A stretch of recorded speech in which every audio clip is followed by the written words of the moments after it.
Who do we have in the chat?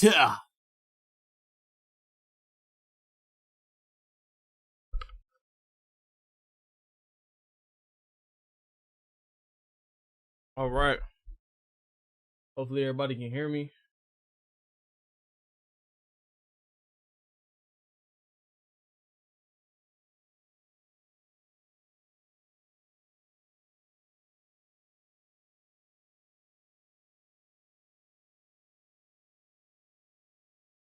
Yo, let's go. Brother D-Man. Rhombus in the chat. Okay, we got the brothers in the chat. Okay, I see. Whoa, the chat's on the screen. Oh yeah, bro, you already know you got a wrench on all the channels, bro. Might have to change. All right, so if y'all don't know, the main channel is I can't post for a week, so I'm on the second channel. I don't think I'm breaking any rules, so we're good. Happened to me before, and I went to the second channel, so yeah. I don't this channel isn't that active. I don't know, man. I feel like I low-key got shadow banned on this channel already. Like already. Let me move that out the way real quick. We can go bye-bye. Brother Rhombus and D-Man, my top mods in the chat. How y'all doing, man? This chat's not even supposed to be over here, but I guess it could be. I mean,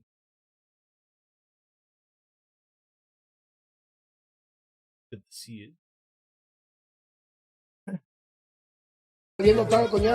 Oh, crap. Hold on.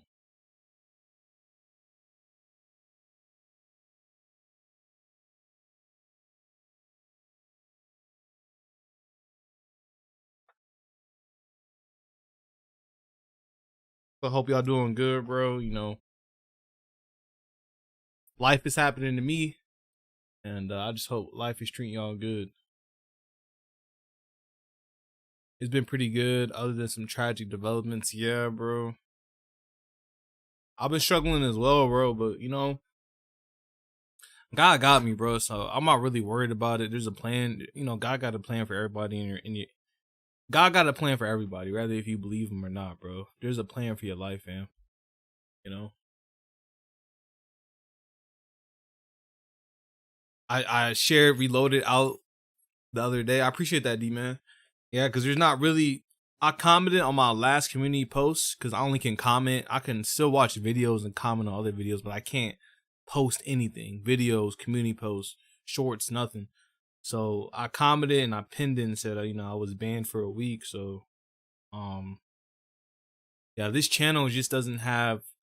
I don't know if people didn't like hit the bell to get the notification. I don't even know if y'all got the notification. Y'all probably did. Let's see what I want to do. I want to take us Gone with John and see. YouTube.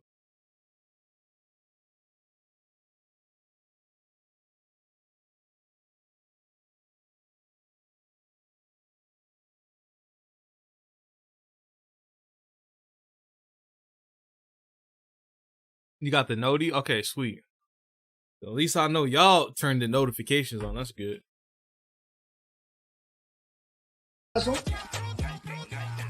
First of all, look at her. Pose of shame. That is, yo, listen. Damn, bro.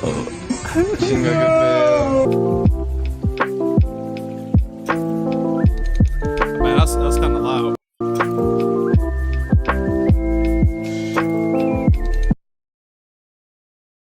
Educational purpose. Do I have to start putting this disclaimer?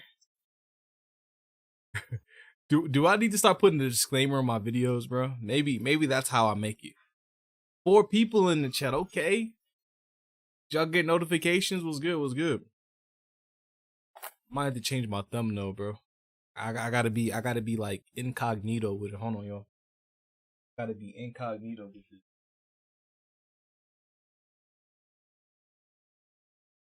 Put the disclaimer. I'm probably gonna have to start doing that, Rhombus.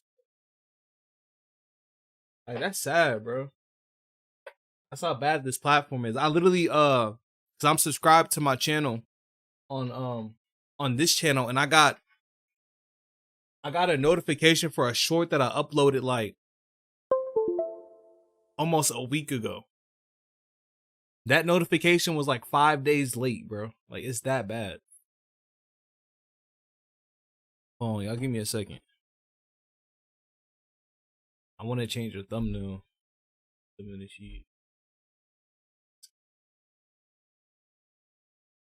It's Kansa.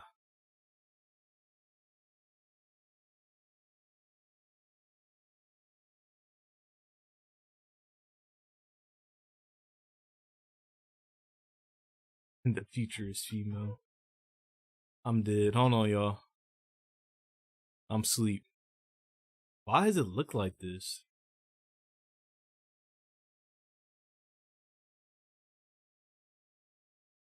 Alright.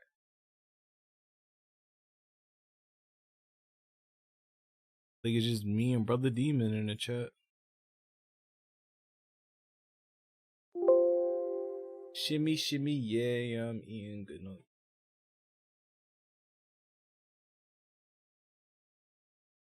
Okay.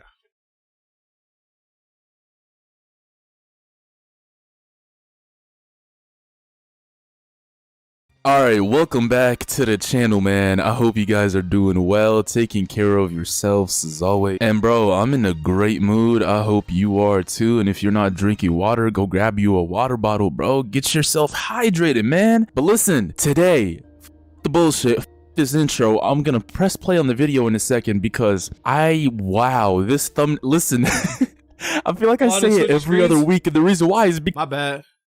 Damn it. I'm bad. I don't know, bro. It's like I went to live stream. Dang, why is that thumbnail so horrible? Lord have mercy. I don't know, bro. I just want to talk to y'all for a little bit. I should just went live on my phone.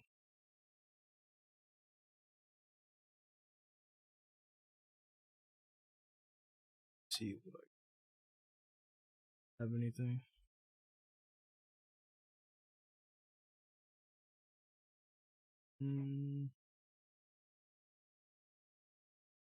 Wouldn't do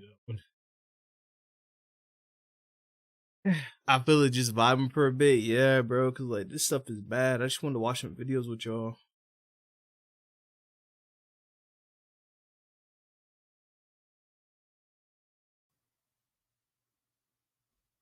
Well, it would seem that another one has bit the dust.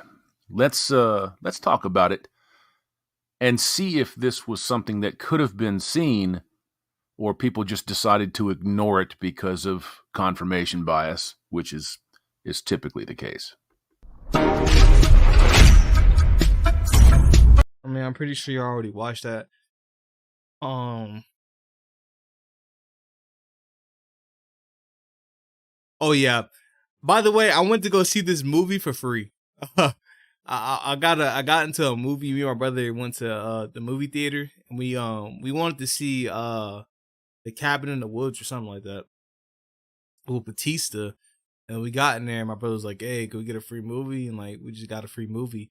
We watched it. It was, oh my god, it was all right. I wouldn't say it was completely horrible. Like, it's not the worst movie I've ever seen. Why is my screen not switching?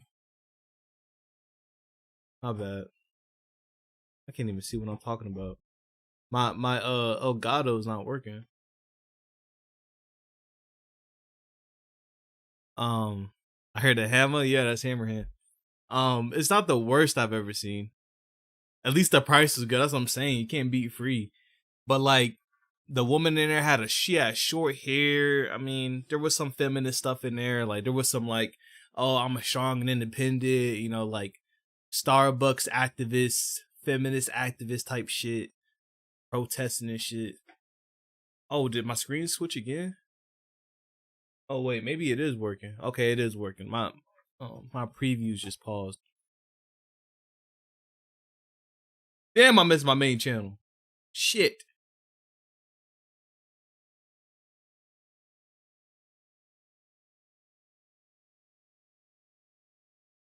What's this? Gentlemen, let's talk about the junkyard dog and what the purpose of the junkyard dog on YouTube is. Bow down to your knees.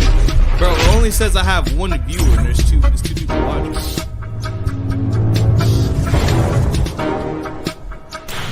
This shit is horrible. Now, I think it's pretty clear that there's a whole section of ankle biters, a whole section of our biggest fans that are out there that can't live without us. We know that. We understand that. And it's cool, but you admire them from afar. Arm's length. Arm's length.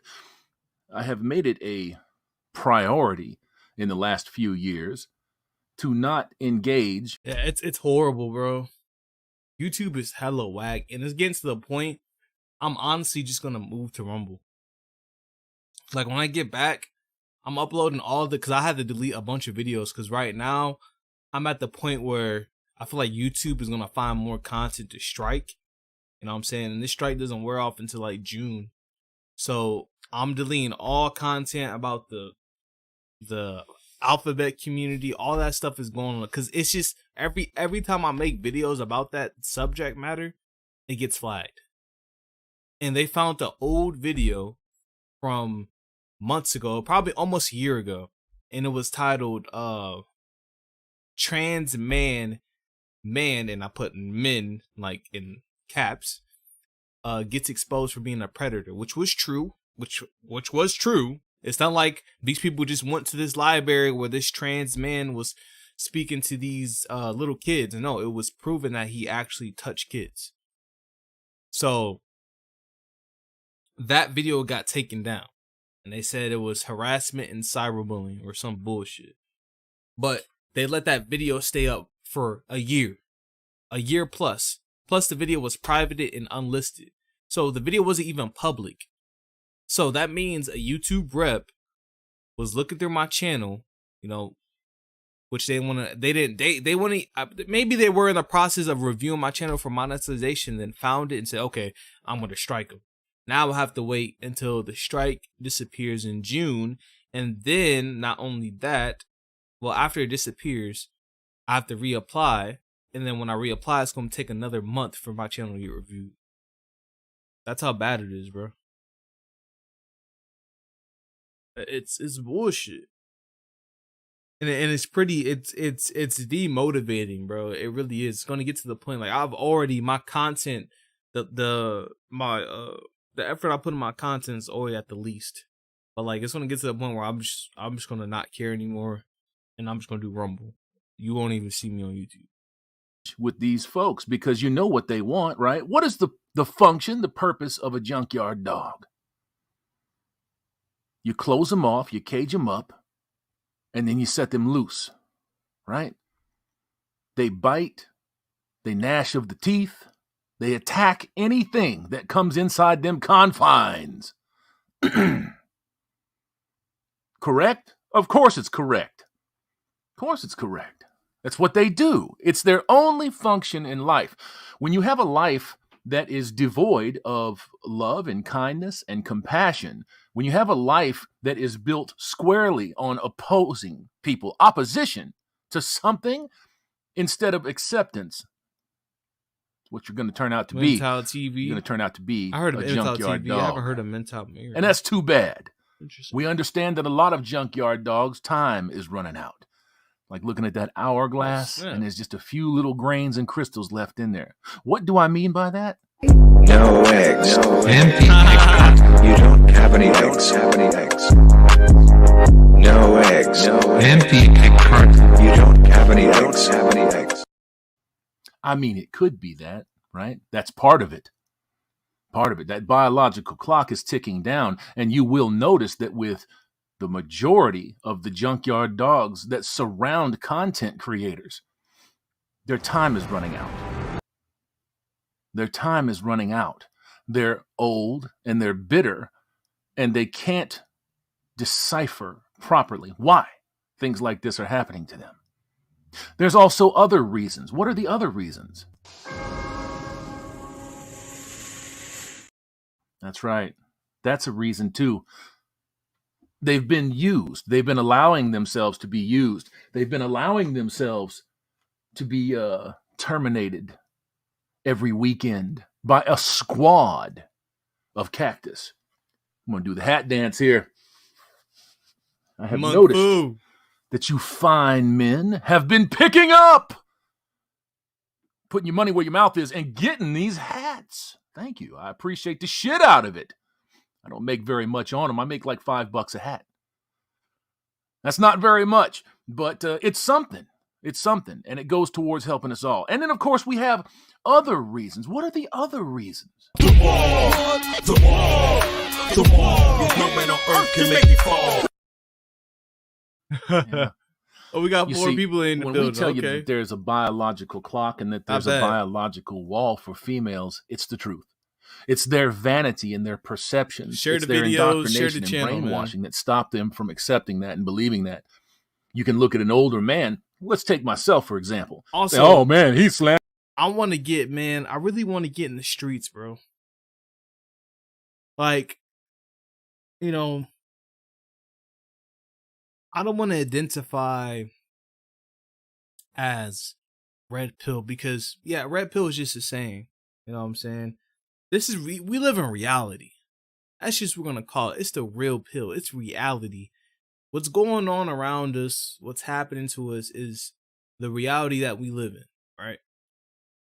And I really want to start helping men. I know I did that fundraiser for my boy Joey, and he's doing good. He's posting TikToks, having fun and stuff like that. Shout out to him.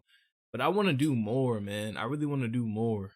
And I want to document it. I want to put on YouTube, Rumble, any other sites, outsites.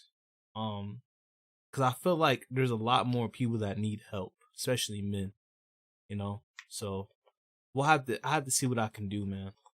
I'm brainstorming. I'm definitely brainstorming. Slamming into the wall. No, he's got wads of fucking cash sticking out of his pockets. He's an entrepreneur. Now, I'm not the only one, right? I'm not the only one. Of course, them wads of cash. Look at that merch. Book. Oh, man. And if we 5 got any people luck, in the we'll chat. have, Let's go. 2 more that follow it. Hey, cheers. And you have scads. Millions of brand new, fresh 18, 19, and 20-year-olds that roll onto the scene every day, and they take these junkyard dogs and they push them down. What happens when a junkyard dog becomes toothless? What happens? They get turned into a pet. They are removed from their position as the junkyard dog. They're replaced by a better model. And I've told you men countless times, don't engage with the junkyard dog. The only attention that it wants is any attention. It's good. It's middling. It's bad. If it's getting kicked in the fucking teeth, it's still attention. And it doesn't want anything other than attention. Doesn't want your understanding. Doesn't want your hand in marriage. Doesn't want a mutual understanding. It wants nothing but total and complete Brother submission. Sigma Rodin. So that it can move on to the next ones. A lot of these... Yo, Sigma Rodin in the chat, bro. How'd you figure out I was live? Did you get a notification or... Because this channel is like very... It's not doing as well as I thought it would. I mean, I didn't keep it as active and stuff like that, but we got 200 something people over here, so that's pretty good. Just saw, okay, word. Hopefully we get like 10 people in. If we can get 10 people watching for this second channel, which I don't post on at all, other than, well, recently. Junkyard dogs that are circling here right now have been here Shout out to before. you, Sigma And Rodin. before that, they were in the Black Manosphere. The Black Manosphere figured it out. You haven't. Stop engaging with these people. Mm-hmm. Stop engaging with these people. Those folks over there get it. They knew what to do to get the junkyard dog to move on.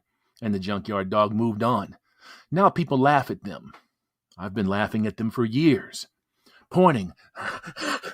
You don't really think that's true, do you? But I don't leave no comments. I don't leave no responses. I don't thumb it up. I don't thumb it down. I'm a ghost. I'm a ghost. But you folks make yourselves available to these people to be targets. And then you cry and bitch and complain about it on YouTubes. Use tubes. I'm dead. Stop doing that. Stop doing that. It's easy. You don't have to respond to people that hate you, that aren't interested in a genuine conversation about you or them and why we exist in this same space. You don't have to do that. You don't have to do that. You're not obligated. Right now, you're working on autopilot. What is your autopilot? It's part of your brainwashing, and it's still very prevalent with a lot of you, with some of you out there. You feel the need to respond to everything. Block, ghost, ignore. Block, ignore, ghost. I ain't gonna lie, that's one of the hardest things to do as a man, is to just know how to know when to walk away and know when to talk and not to talk. You know what I'm saying? Because a lot of times people just want a reaction. I see people in my comment section all the time arguing, and there's like no point. Like, if I see something I disagree with in my comment section, I might reply, I might read it, but I'm not gonna go back and forth. Like, once I said one thing, it's over. I'm not. We can't be we shouldn't want to win arguments. That's what women do. They want to win arguments. They want to be right. As men, I understand we have egos. We all have egos. You know what I'm saying? Everybody has an ego. But you have to learn how to just walk away, bro. Because if you think you're right, then you're right. Then that's all that matters. You don't have to convince somebody you're right all the time. You feel me? Just walk away. You know what I'm saying? Stop arguing with that simp. If he don't want to listen, he don't want to listen. Stop arguing with the succubus spirits. It's a waste of time. You're wasting your breath. Why talk to people that don't care? Big, gentlemen. It's all you have to do. It's all you have to do is just look out for you. You know that in the real world, this is not the real world. In the real world, these people would not say and do these things. Yep. You don't walk up on people in the real world. Do you see in your everyday observations out there the chaos that exists here online? Do you see that out there? No. Now you see dysfunction. People hide behind a keyboard, bro. People hide behind a camera and stuff like that. Some people will and that's why I really want to get out in the streets, and I really want to help people. I really want to get on. I don't want to just do everything on YouTube. I actually want to like help people in real life. I want to get back to the homeless. I want to get back to single fathers. I want to get back to broken men who feel like they have no purpose in life. That's what I want to do. I just don't want to be like online. You know what I'm saying? And that does help men as well. You know what I'm saying? Of course, this content helps, but we have to do more. There's always more that we can do. Yeah, internet gangsters run rampant. Yeah, absolutely, bro. Absolutely. And that's why I need to, like, even when I'm playing games, sometimes I'm arguing with people and I say things, and you just have to get to the point, and I'm still maturing as a man myself, where just don't say nothing, because it doesn't matter. If you wouldn't say it to them in real life, you shouldn't say it to them over the internet. You see dysfunction, you see men and women going at each other sometimes. But to the degree that it happens online, you don't see that anywhere. You don't see that even in war zones. So you know that a lot of this is fake, it's contrived, it's manufactured. The internet gives the weakest of the weak the opportunity to get out here and advance points of view that they know nothing about. Facts. Advance agendas that they just adopt because they feel funny today. Mm-hmm. It's always about somebody trying to tell you how to react. Why don't you tell yourselves how to react? Get a grip on yourselves. Stop giving these people the headspace that you're giving them, because really, at the end of the day, it doesn't matter for anything. And every measure, every metric, every inch, every millimeter that you cede to these motherfuckers, you take that away from a man that could use your help. You take that away from your own content creation. You see? They're accomplishing their goals. The more that you talk about them, the more that you fight back against what they say you are and what you should be, the less you do for the people that you say you're on here to assist and help. Yep. Hold on 1 second. Absolutely right. Because the more we argue back and forth with these and that's why I don't want to debate a feminist. There's no debating. There's nothing to talk about. There's no convincing a feminist not to be a feminist. Like, if she doesn't want to be a feminist anymore, that's going to be up to her. You know what I'm saying? And the more we talk about these people, we're giving them the clout. We're giving them the what's-a-call instead of helping our own people. Because that's what it's all about. At the end of the day, it's helping men. That's why we created this space. That's why men started making content, is because they wanted to help men. Because they didn't have help. You know what I'm saying? Damn it. Stop doing that. It's not good for you. It's not good for them. And eventually, these folks are going to run into somebody that's not going to take it. Mm-hmm. And it's going to get them in a lot of trouble. A lot of trouble. And there might not be no way out of that trouble for them. But they're not smart enough to see that. They think that anonymity is permanent. It's not. 99% of these ankle biters, these junkyard dogs out here, their information has been passed along to people that know better than we do. They're just waiting on them. Oh, man. And that's why I respect Hammerhand, bro. Like, you know what I'm saying? I might not know him personally, but what he talks about is real. So I can only respect it, bro. Feminists getting destroyed. Bro, I used to love watching this, bro. Even back before I had Base Chris. Like, I love watching feminists get destroyed. Oh, man. Oh, man. Anti-pro-feminist debate, abortion, trans. Oh, man, I gotta see this. Oh, brother. Oh, it's 43 minutes. Oh, brother. Oh, I gotta see it. How is it sexism when we have no barriers today? Why is just Pearly up there? Oh. I don't even want to watch the video no more. I don't even want to watch it no more, chat. I'm good, bro. Yeah, I seen just Pearly just, yeah, I'm good.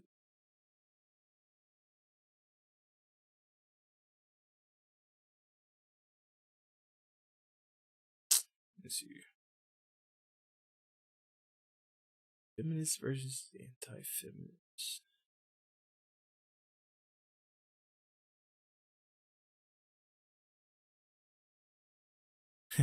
Male feminist. The only thing that I can think that justifies being a feminist today is you must just want to get laid. There's no reason to believe in all of these crazy things that seek to strip you of your masculinity, perpetuate these terrible ideas that men are evil and all of these things. That has to be the reason. Yeah. Oh yeah, that's what I like. That's what I like right here, chat. Is the audio good? Can y'all hear me? Step forward if you agree with the prompt. Women have it easier than they think they do. Hell yeah. With feminism, it's kind of Look at these cucks. Look at these cucks right here. Hold on, let's go back. Hold on. Look at these cucks. Huh? Look at these pathetic men. Male. Sorry, they're not men. Look at these pathetic male chumps. Imagine being a male feminist. Like, actually, imagine being a male feminist, chat. You are literally fighting yourself. You are beating yourself up, you idiot. With feminism, it's kind of brainwash women to think that they are victims in 99% of cases, and all the disenfranchisement that they would claim in like colleges and careers. A lot of these careers are way easier to get into for women than they are for men because they're looking to hire women because of feminism. Yeah, like in divorce and stuff, they get more property, the kids' rights, all that. Yeah. But more so, I think that from the jump, actually have it easier. Like, men need to be a provider. They're taught to be tough. Oh, why are you crying? Don't be a girl. But when a girl is crying or a girl is upset or anything that happens, usually they're a princess and they're given the world. Well, yeah, because with women, they're born with their value. They innately have value. They can create life and they're extremely valuable from birth. For men, it's not really the same way. You have to make something of yourself to be respected. Exactly. Like a pretty woman can go far just using her face. A man can't do that. A man can't go to a rich businessman or like a businesswoman and be like, I'm good looking, let me come to your yacht. Right. A woman can. Right. Let's bring the disagreeers forward. I have a quick question. just a second ago, you were saying that a pretty woman could go onto a rich man's yacht and that would be kind of her ticket on, right? Okay, so did that help women vote at all, being pretty? But what does that have to do with the... I'm just asking, because I mean, when we're talking about women's lives being better than they think they are, would you rather be pretty and be able to get on a yacht or have your liberties? What are we living in, like 1950s or 2022? Yeah, they already have the right to vote for a long time. I think something you specifically said shows to me why women don't have it easier. I think it was you who said, women already have their value. Their value is already obvious because they can have children. I don't want to put you into a box, but there are large amounts of men. Women are people that have children and then they raise the child and they be quiet. And I think that is a problem. Not at all. I think what was really evident to me when both of y'all came up and talked was how indoctrinated into the patriarchy you are. Bro, what are you indoctrinated into the patriarchy? Bro, women are born with the value, you idiot. Women don't have to do anything, bro. All they have to do is just be feminine and submissive. And the rest of their life is going to be as smooth as butter, bro. They don't need to go to college. They don't even need to have a job, bro. If they find the right man, settle down with that man, marry before you carry, which means get pregnant when you secured the ring, when you secured the man, everything will be as smooth as butter. But men, we have to work. We have to work out. We have to be good spiritually, physically, and emotionally, and financially. Right? We have to have all of that settled. We have to have the house, the car, the finances, the 401k, their insurance for the kids, their insurance for the wife. We have to provide food, groceries, a head over your head. Women are born with their value. Men have to build it. Women have to maintain their value. That's all they have to do. That's it. It's easy. Recruit difficulty, bro. Right? You both come up and say, as men, we have to prove something. And those expectations that you put on yourself is a direct result of patriarchy and the systems that feminism is trying to dismantle. As are the values that women have that when they were born that you're talking about. Women did not create those. Right. Those are God ordained. Men and women are both equal under God and in value as human beings. In Genesis, you have a creation of both men and women that are made in God's image. We're not about we to quote the Bible on like some feminist Hold on, topic. but I mean, we can. We're operating in a country where there's a separation of church and state. You cannot use religion as a motivation to make legislation. If I hear one more person use religion as a reason to not give rights to people, I'm probably gonna fucking explode. The emotionally unstable man. See, this is what happens when you're a male and you don't know how to control your emotions. He says he's going to effing explode because somebody doesn't agree with his ideology. Guys, do I explode when somebody doesn't agree with how I think? No. Does Hammerhand explode when somebody doesn't agree how he thinks? No. But when you're emotionally unstable and you have the mind of a feminist or just a woman in general, a woman that doesn't know how to control her emotions. Wait, what woman can control her emotions? This is what happens. People using their own personal ideologies His chin as an recedes excuse with to anger. Implement legislation over other people's Weak chin. lives are simply just not okay with the fact that they can't control everything around them.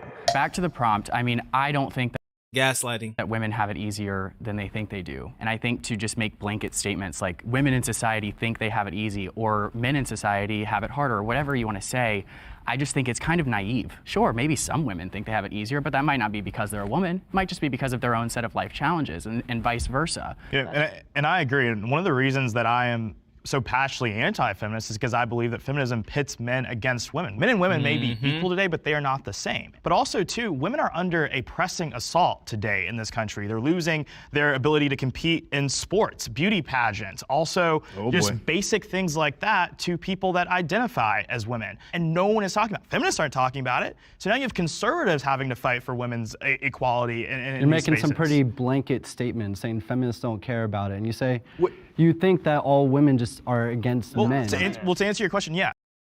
Not all women. Feminists are against men. Not every woman is against men. There's a difference between being a feminist and being a woman. A woman is a woman. A feminist is a feminist.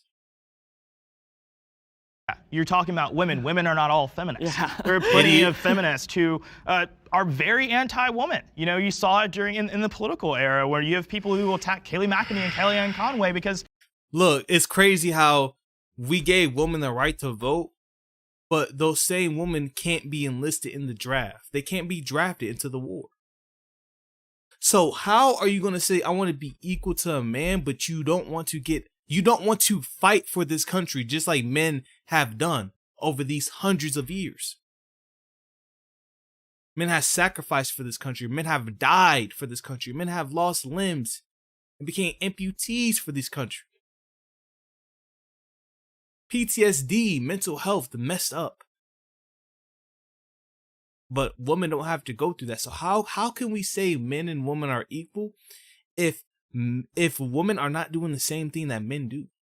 We have to lower down the qualifications to get in the military for women. We have to be softer on the LGBT community, right? But we're all equal. They are pro-women. They're not for the girls. So you... Actually, we have like just a little bit left. I haven't heard Kevin yet. Yeah, when you talked about the pressures of being a man and having to provide and having to prove your value as a man, I think those are real challenges that men face. That's why, like, women have it harder too, because they are also being impacted by how aggressive men feel like they need to be able to secure the role that they have to play in society. But we have to be, if nobody's aggressive, Mr. Soy, all right, Mr. Soy male, if men aren't aggressive, nothing gets done.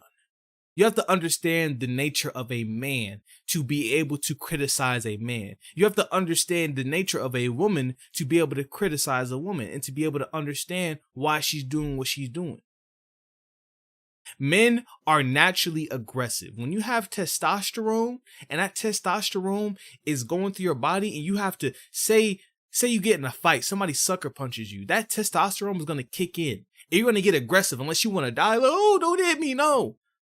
If somebody breaks into your house and tries to rob you gunpoint, your testosterone is going to kick in. Unless you want to just die. That's what it is being a man. It's having that manly instinct to get things done. Because if men aren't aggressive, we're not going to be where we are in this world. We wouldn't have computers. We wouldn't have keyboards. We wouldn't have the Apple iPhone. We wouldn't have Samsung. We wouldn't have this great infrastructure that we have. We wouldn't have solar panels. All of the stuff that you use that is vital for you to survive, we would not have that if men weren't aggressive. But the reality of today is that because of the systems that we're in, the patriarchy is negatively impacting not only women, but also men. That is true. But it's impacting men more. This so-called patriarchy that impacts women and, oh my God, sexist, misogyny, it's hurting men now.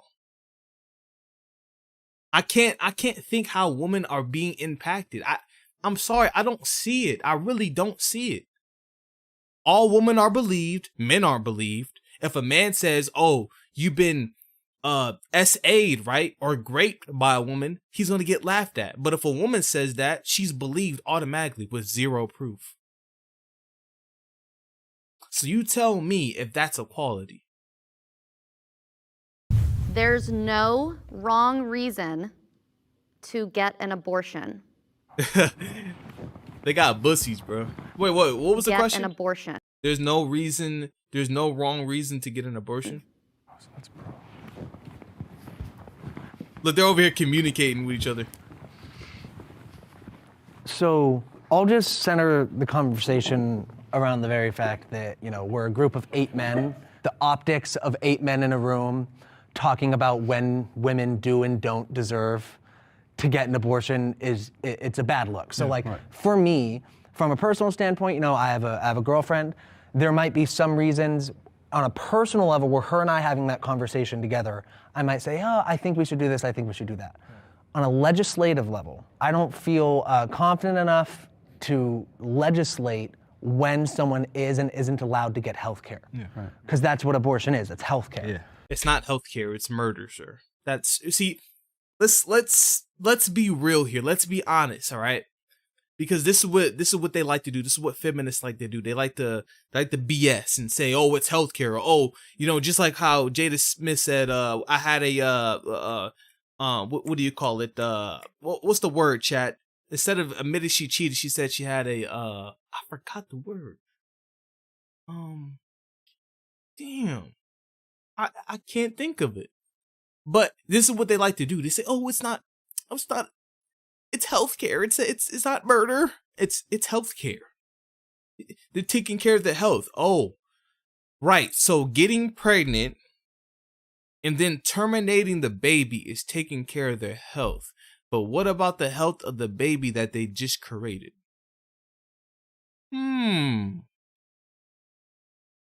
What was the word though, Rhombus? It was what did Jada say to Will when she I had a thing, I can't remember the name. One of the paramount ideologies of, I guess, being a quote unquote male feminist is just the ability to mind your own business. Right. Just to be able to say that this is the wrong reason to have an abortion, you're already headed down the wrong path. Yeah. So being an anti-feminist, I look at this and I say, well, I am more religious as well. As am I. So I want to say like I'm more like pro-life, right? But if a woman decides that they want to not give birth, it doesn't matter the reason. Yes. Maybe she's not wealthy enough. Maybe the father left her. There's so many reasons. And then I also look at like just gun violence and how we're like birthing kids and we raise them and send it to school knowing. But this is the thing. This is what feminists never. This is the point that feminists never want to talk about. If the woman doesn't want the child, that's fine. She doesn't have to. She doesn't have to take care or raise the child. There's this thing called adoption. Give the child up for adoption. Give it to a family that is willing to take that child in and love it like it's its own. The child doesn't deserve to be terminated. Give the child a chance. If you don't want to give it a chance, give somebody else a chance to take care of that child. They act like abortion is the only way out, and it's not. It's not. That it can get killed. I don't know. I would feel like it's like not it's not the best world to be raising a child in. Exactly. I think a patriarchal element, even in your answer, not to combat or what have you, the idea of trying to cycle through the reasons why and going, yeah, I guess those make sense, is still, in my opinion, patriarchal. Even though I was on the feminist side on that topic, it feels like I was put in a position where I was framed as wrong. It felt like you aren't allowed to have this opinion on this topic because you're not a woman. And I think that's kind of bullshit, to be honest. Exactly. But women are allowed to have opinions on men's mental health and how we express our emotions. But when it comes to them terminating babies and them having that right to do so, we can't have an opinion on that. Even if you got that woman pregnant and that's your seed, you still can't have an opinion on, because this is her body. But what about, so they want to talk about my body, my choice. What about the choice of the kid? Because that's also his body. When that baby's in your stomach, he's a part of you, but he has a body of his own as well. So where's the my body, my choice for the baby? Or I guess the baby doesn't have a choice, right? So that means he doesn't have a body, correct? That's interesting, huh? Off the top of my head, I know that it was mentioned earlier that abortion is healthcare, and I first want to push back on that. Abortion is not healthcare. Healthcare preserves life, it protects it. Not terminate, exactly. Health care. Are you caring for somebody's health if you terminate it? That's like calling a murderer somebody that cares about health. Does that even make any sense? That's like calling somebody that literally kills people, oh, he's a healthcare professional. He's a doctor. What? It doesn't take it away. It doesn't eliminate it. What about the woman's life? But when you exterminate a child, that is doing harm. Oh, but it's not always a child, right? So it's a discussion when it becomes a child or not. That's not a gray area. That's not a line. It is actually scientifically proven. It is a separate strain of DNA at conception. If you ask any doctor... But if you took that clump of cells out, would it survive? It's not a clump of cells, that's why you call it a termination. And see, that's how they justify terminating these babies to say, oh, it's not a human yet. Oh, it's just a clump of cells. So that makes them feel better about themselves. And that makes them, that helps them sleep at night. That helps them cope with the bad decision that they just made in terminating that baby's life because it's just a clump of cells. It's not a real human. Nah. But it's part of you. It's part of your DNA. How can it not be human? It's growing within inside of you. They should ask this question. I really do hope they ask it. How would you feel if you got terminated? How would you feel if you got aborted? Oh, I wouldn't mind because, it's my body, my choice. And, a woman should have the right to terminate me. You will sound like an idiot. Scientifically, it is a life at birth, and scientifically, it is at conception. At conception, it is a life, but it is not a human. So look, though, the thing. It's a life, but it's not a human. The contradiction in that statement. Thing is, so when you say it's about protecting life, abortions are protecting lives of thousands of women who may. Of women, but what about the baby that's inside of them growing? Because they want to talk about protecting lives, but they're not protecting the life of that child. Remember, y'all just said it was life, right? Since it's not a human, it's life, right? But y'all don't want to protect the baby. Where's the baby's rights? I guess he gets none, right? Because I guess she's just, women just create life on their own and, they don't get impregnated and nutted in and stuff like that. I guess they just do it on themselves. I guess they're asexual or whatever. Maybe are not able to at have. the expense of another life. But you're already prioritizing that other life over the woman who's carrying that life. Because of patriarchy, too. Because of That's why patriarchy. you're doing it. Because of patriarchy. It's always patriarchy. It's always a patriarchy. Like, since they have they don't have not one man to blame, they blame it on a patriarchy. And really, the patriarchy is just a blanket statement, to be honest with you, because you're not really blaming anything. You're just blaming a term that was made to describe what the man has just created, the government and stuff like that. That's a blanket statement. Like, who's the patriarchy? What is that? What is that? Because I can point at feminism and I can say, oh, this is what's going on. Me Too, all these other movements, the slut walk. Those are things I can point at. But when they say the patriarchy, you got to say, what do you talk about? What do you mean by the patriarchy? And if they can't explain what the patriarchy actually is and what they're actually pointing at, then you're not talking about anything. Your argument is invalid.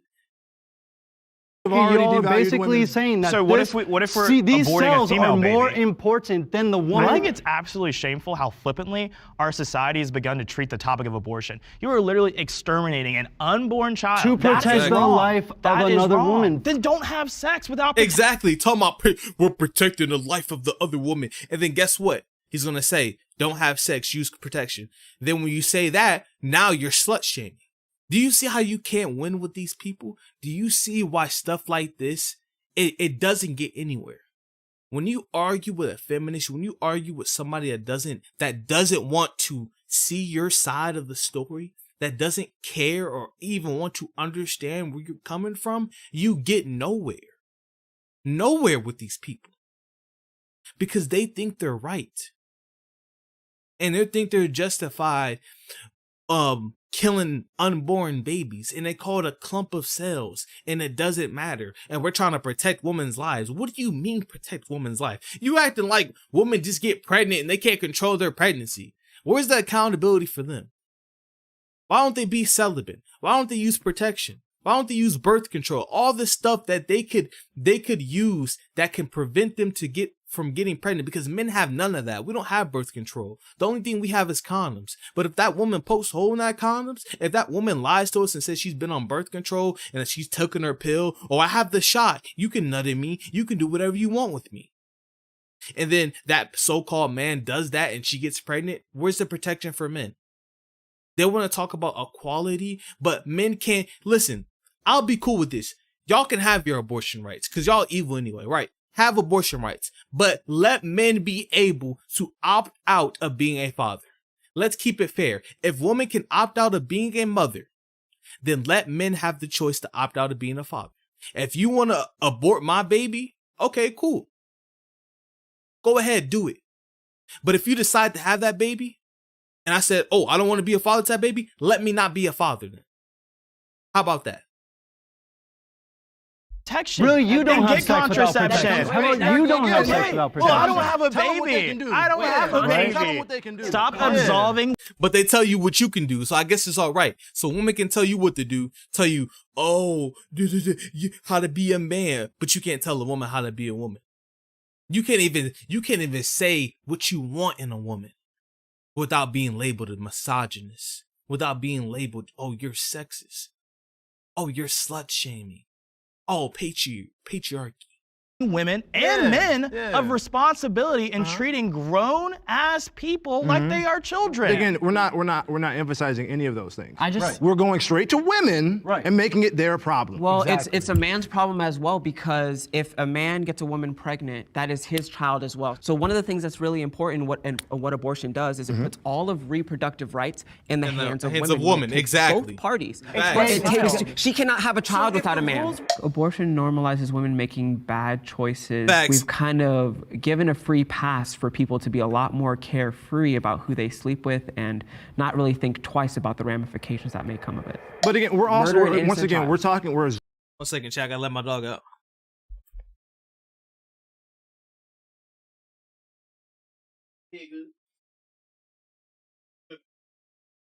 Cooking. Yeah, we cooking right now, yeah.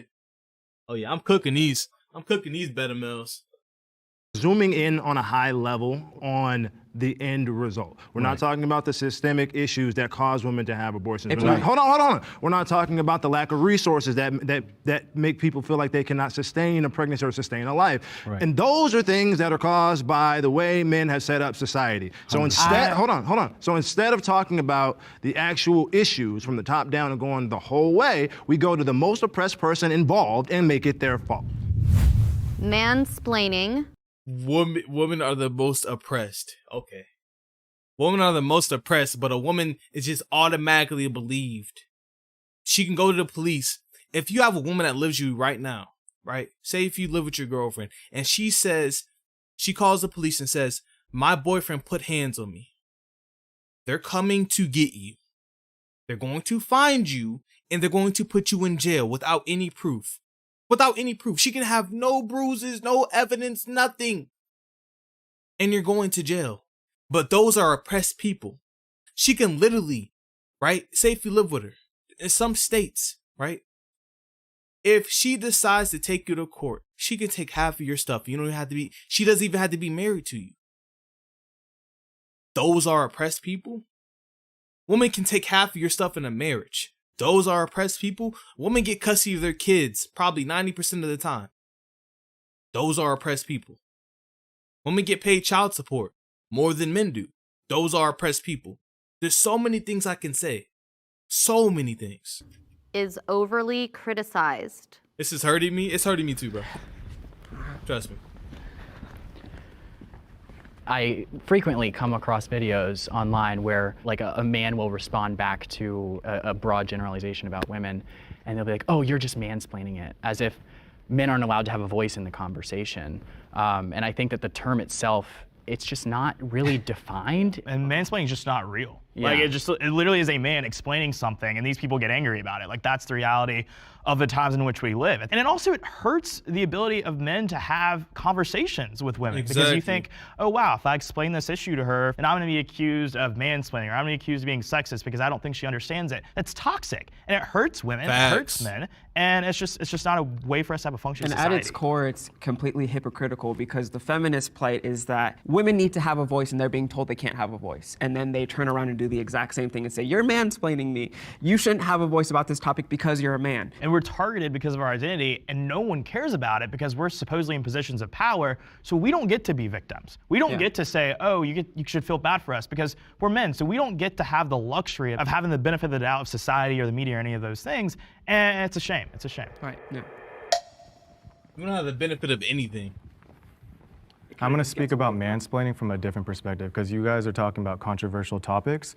I'm going to talk about it from just like a day-to-day perspective. In my relationship with my partner, how I try to be really mindful of mansplaining is when she is sharing her struggle. I think a tendency that can be conditioned in me through just how men dominate and want to have to solve problems and all that is I want to jump in and just solve it and try to explain what's happening here and try to question her experience and be like, hey, like, well, did you think about this? Did you think about that? Well, I see this. That inherently in itself comes off as mansplaining, because what is the asking questions. So with this soy boy's logic, asking a woman questions about rather if it's her trauma, rather if she's asking you, like literally legit ask you a question, asking questions to a woman is mansplaining.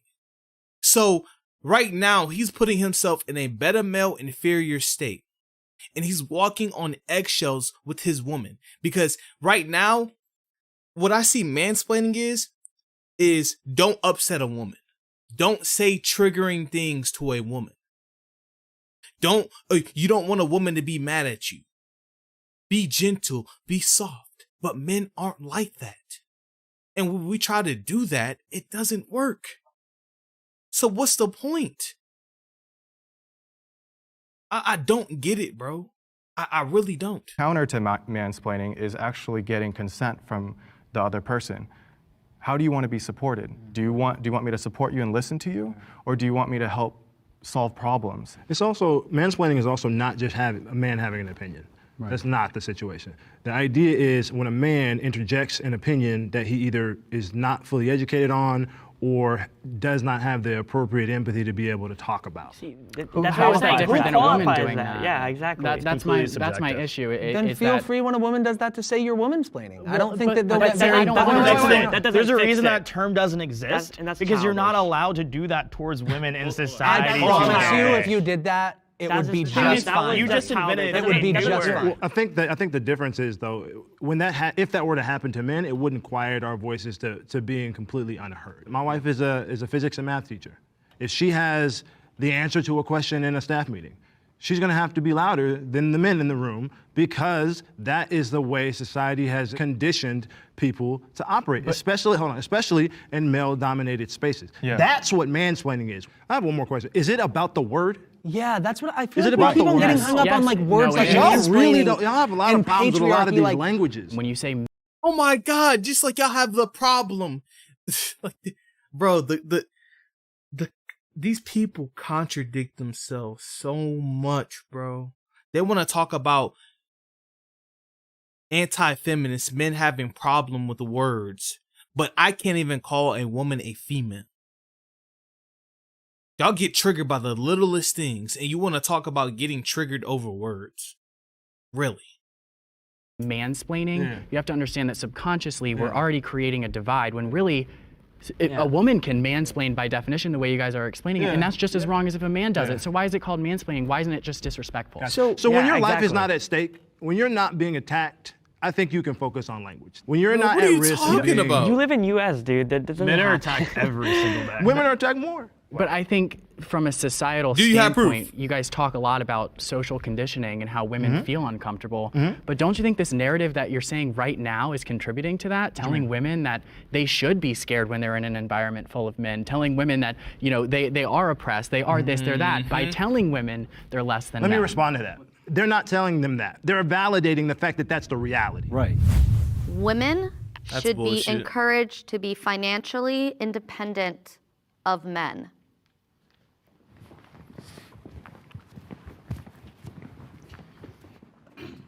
I think this one's a no-brainer, right? I believe that men and women are equal. They're just not the same. And I think with that equality comes equal responsibility to be able to provide for yourself. And when I think about what could provide for oppression, if that were to exist, would be this idea that they were tethered to men to live their lives. I think if you remove that tethering, then obviously women are free to do whatever they please and exit very bad situations. You know, one of the most unfortunate stories that you hear so often is that so many women are forced to live in very dangerous circumstances because they don't know who's going to provide for their child if they leave. They don't know who's going to provide for them if they leave.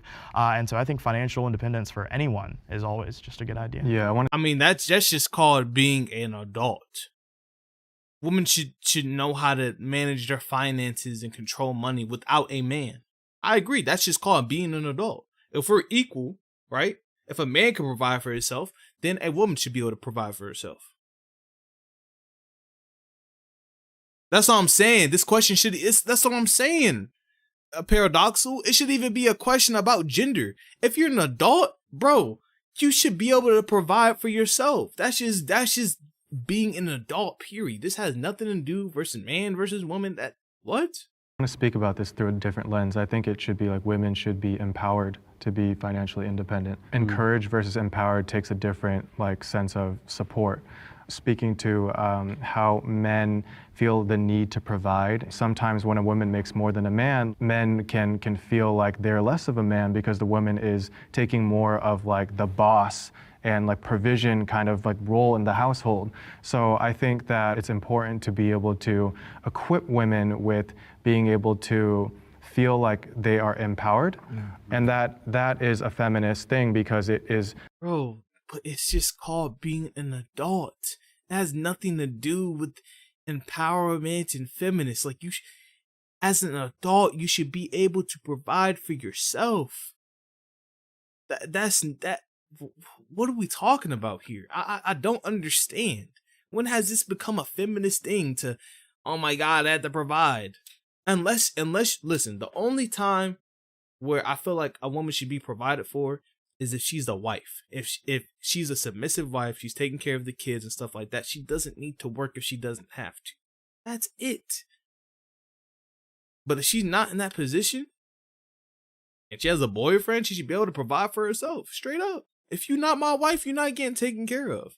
That's just how it works. Breaking the gender norms of what is masculine and what is feminine role. Yeah, I also think it is important, though, in this conversation to recognize the women that don't want to be financially independent in a marriage. There's a lot of women in our country that enjoy being mothers, and I think being a mother is one incredibly valuable. Yeah, exactly. And that doesn't necessarily mean that they're, stuck in their situation, because they're doing something very valuable by sacrificing that freedom in order to raise our next generation. It's just giving a choice, right? And their love is their labor, right? Right, Their love is their labor in their home. Okay, I have a few different thoughts.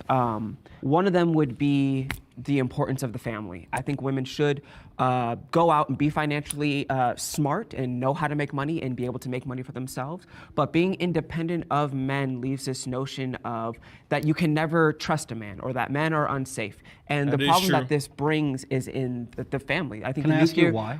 Hold on, I'm just going to finish my thought. I'll explain. With the nuclear family, you have, and this is for both men and women, they're the most happiest when they are in that kind of dynamic. And to your point about marriages where women makes more than the man, that's one of the biggest indicators of divorce. And I think there is a societal and honestly God-given responsibility for men to provide. So when men are told that women are going to be independent of you, you're stripping away a lot of their purpose and responsibility to be caretakers of women, to provide for women. I would also say that the biggest group of people that are on antidepressants, and it's 1 in 4, are women that are 40, have a career, and have no family and no kids. Yeah. The real meaning of life is community, family, and relationships. Can I respond? Yeah, talk heavy. Talk heavy, my boy.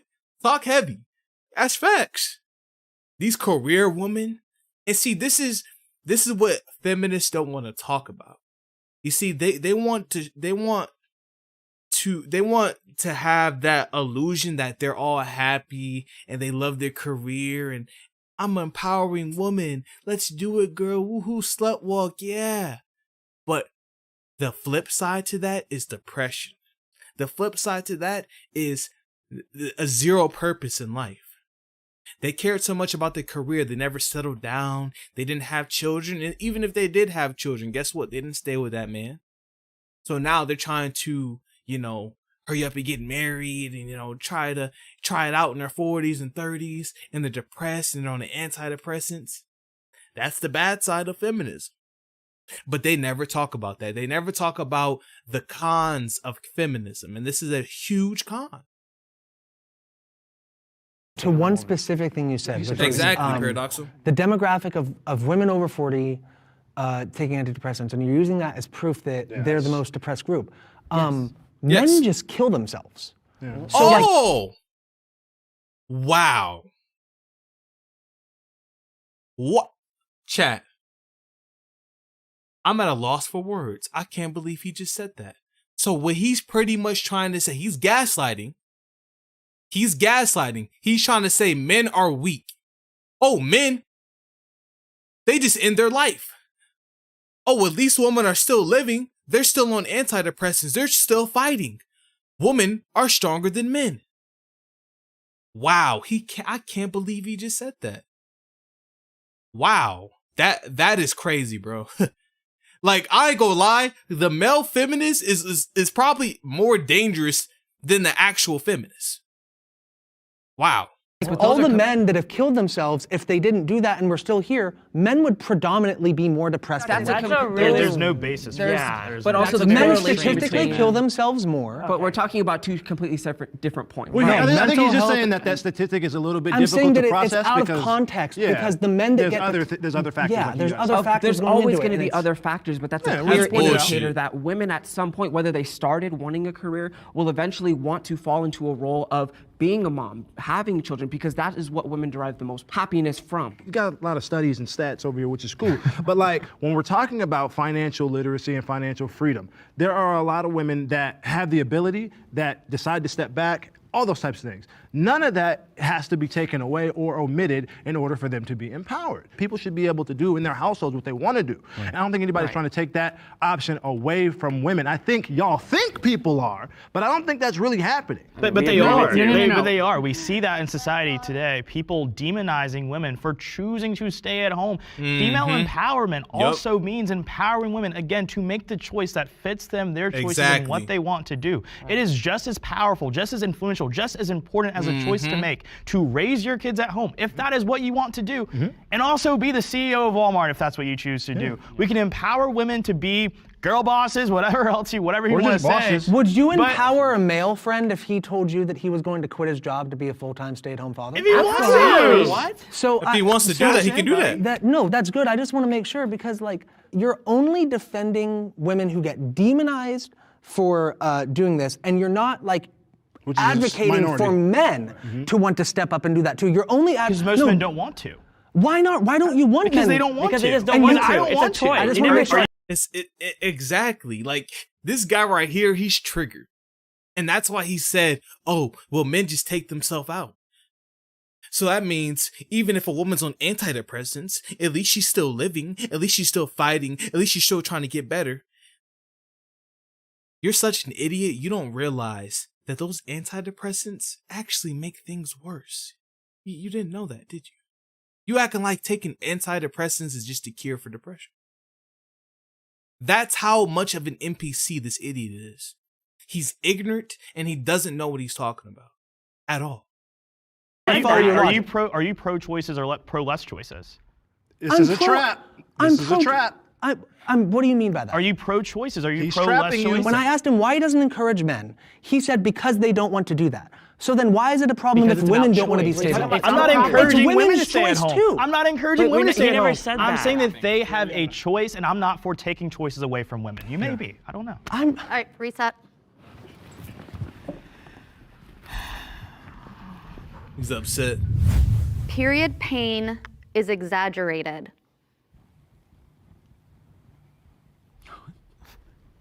What? Okay, I'm glad no one stepped forward for that. I'm gonna change my mind. All right, next prompt. Innocent men suffer because of feminism. Yes, absolutely. Wow. The fact that nobody walked over there. See, that's how much, this just goes to show you right here, chat. This is how much that these people don't want to be wrong.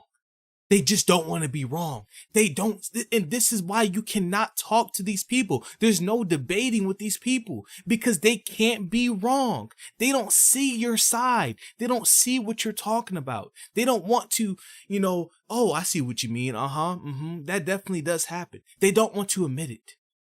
These people have zero accountability. There's so many instances and cases where men have been falsely accused of rape, of SA, and have done the jail time, get out 20 years later, and the state decides, oh, let's give him $2 million. Oh, we're sorry. But you can't give that man his 20 years of life back. Men have lost their jobs, been demonized over the false allegations of women. But they want to sit over here because they're mad and they're in their feelings and they're in their emotions. I'm in my emotions. I'm in my feelings like a woman, like a feminist. And they don't want to be wrong. They don't want to see your side. They don't want to hear your pain. They don't care. So I think today in 2022, feminism has changed drastically. And I think it's really turned into demonizing masculinity in men while promoting masculinity in women. And with that, good men are being pushed to the wayside and pushing parts of themselves down and not embracing their own masculinity because society is telling them that it's wrong. 100%. I think like anything that is deemed masculine is seen as now toxic. Yep. And I see it all over social media. You can't really say anything or do anything, especially even like against or even for yourself, without it being like some weaponized in some way or shape or form. Yeah. It's a shame that feminism has become less about actual equality and more about supremacy. It's not about equal rights between men and women. It's about women being superior to men. And not only that, they just want special treatment. Feminism was never about equality. They never really wanted to vote. They just wanted to be able to control men and demonize and get them out the way. That's what it was all about. It's not about equality. It's about special privilege. And women don't even like it anymore, right? I hear conversations with so many girls that are friends of mine. They're like, I hate what feminism has become because it makes me feel as if I'm a victim. And also, too, that men aren't supposed to be men anymore. It almost absolves us of the responsibilities that we have as males in society to be providers, to be protectors. And innocent men suffer because we're made out to be toxic because we're fulfilling our roles as men in this world. It's absolutely insane. Yeah, and I mean, I disagree a little bit with saying that men have to be providers, but I think, demonizing those men is part of the problem. Yeah, I would disagree a little bit, but I think also, too, though, what we probably would agree on is that in a society that makes women feel as if they need to be more like men, all you get is really bad versions of men. And when you have men who are increasingly more feminine, you get men who aren't being men at all anymore. And I think like that's a huge societal problem, and we see the ripple effects and the consequences of that every single day. Now watch this. I guarantee you they're going to talk about, oh, what's wrong with the man being feminine? Watch. When I started hearing y'all talk, y'all have a huge misconception of even what feminism is. Well, the goal of feminism isn't to demasculate men. So what is it? The goal of feminism is to fight for social, political, and economic equality. They have social, political, and economic equality. What else? They have that. They can vote. They can become the president of the United States. They can do that. But why hasn't a woman become the president of the United States? Is it because she's a woman, or is it because, women don't make good leaders? Which one is it?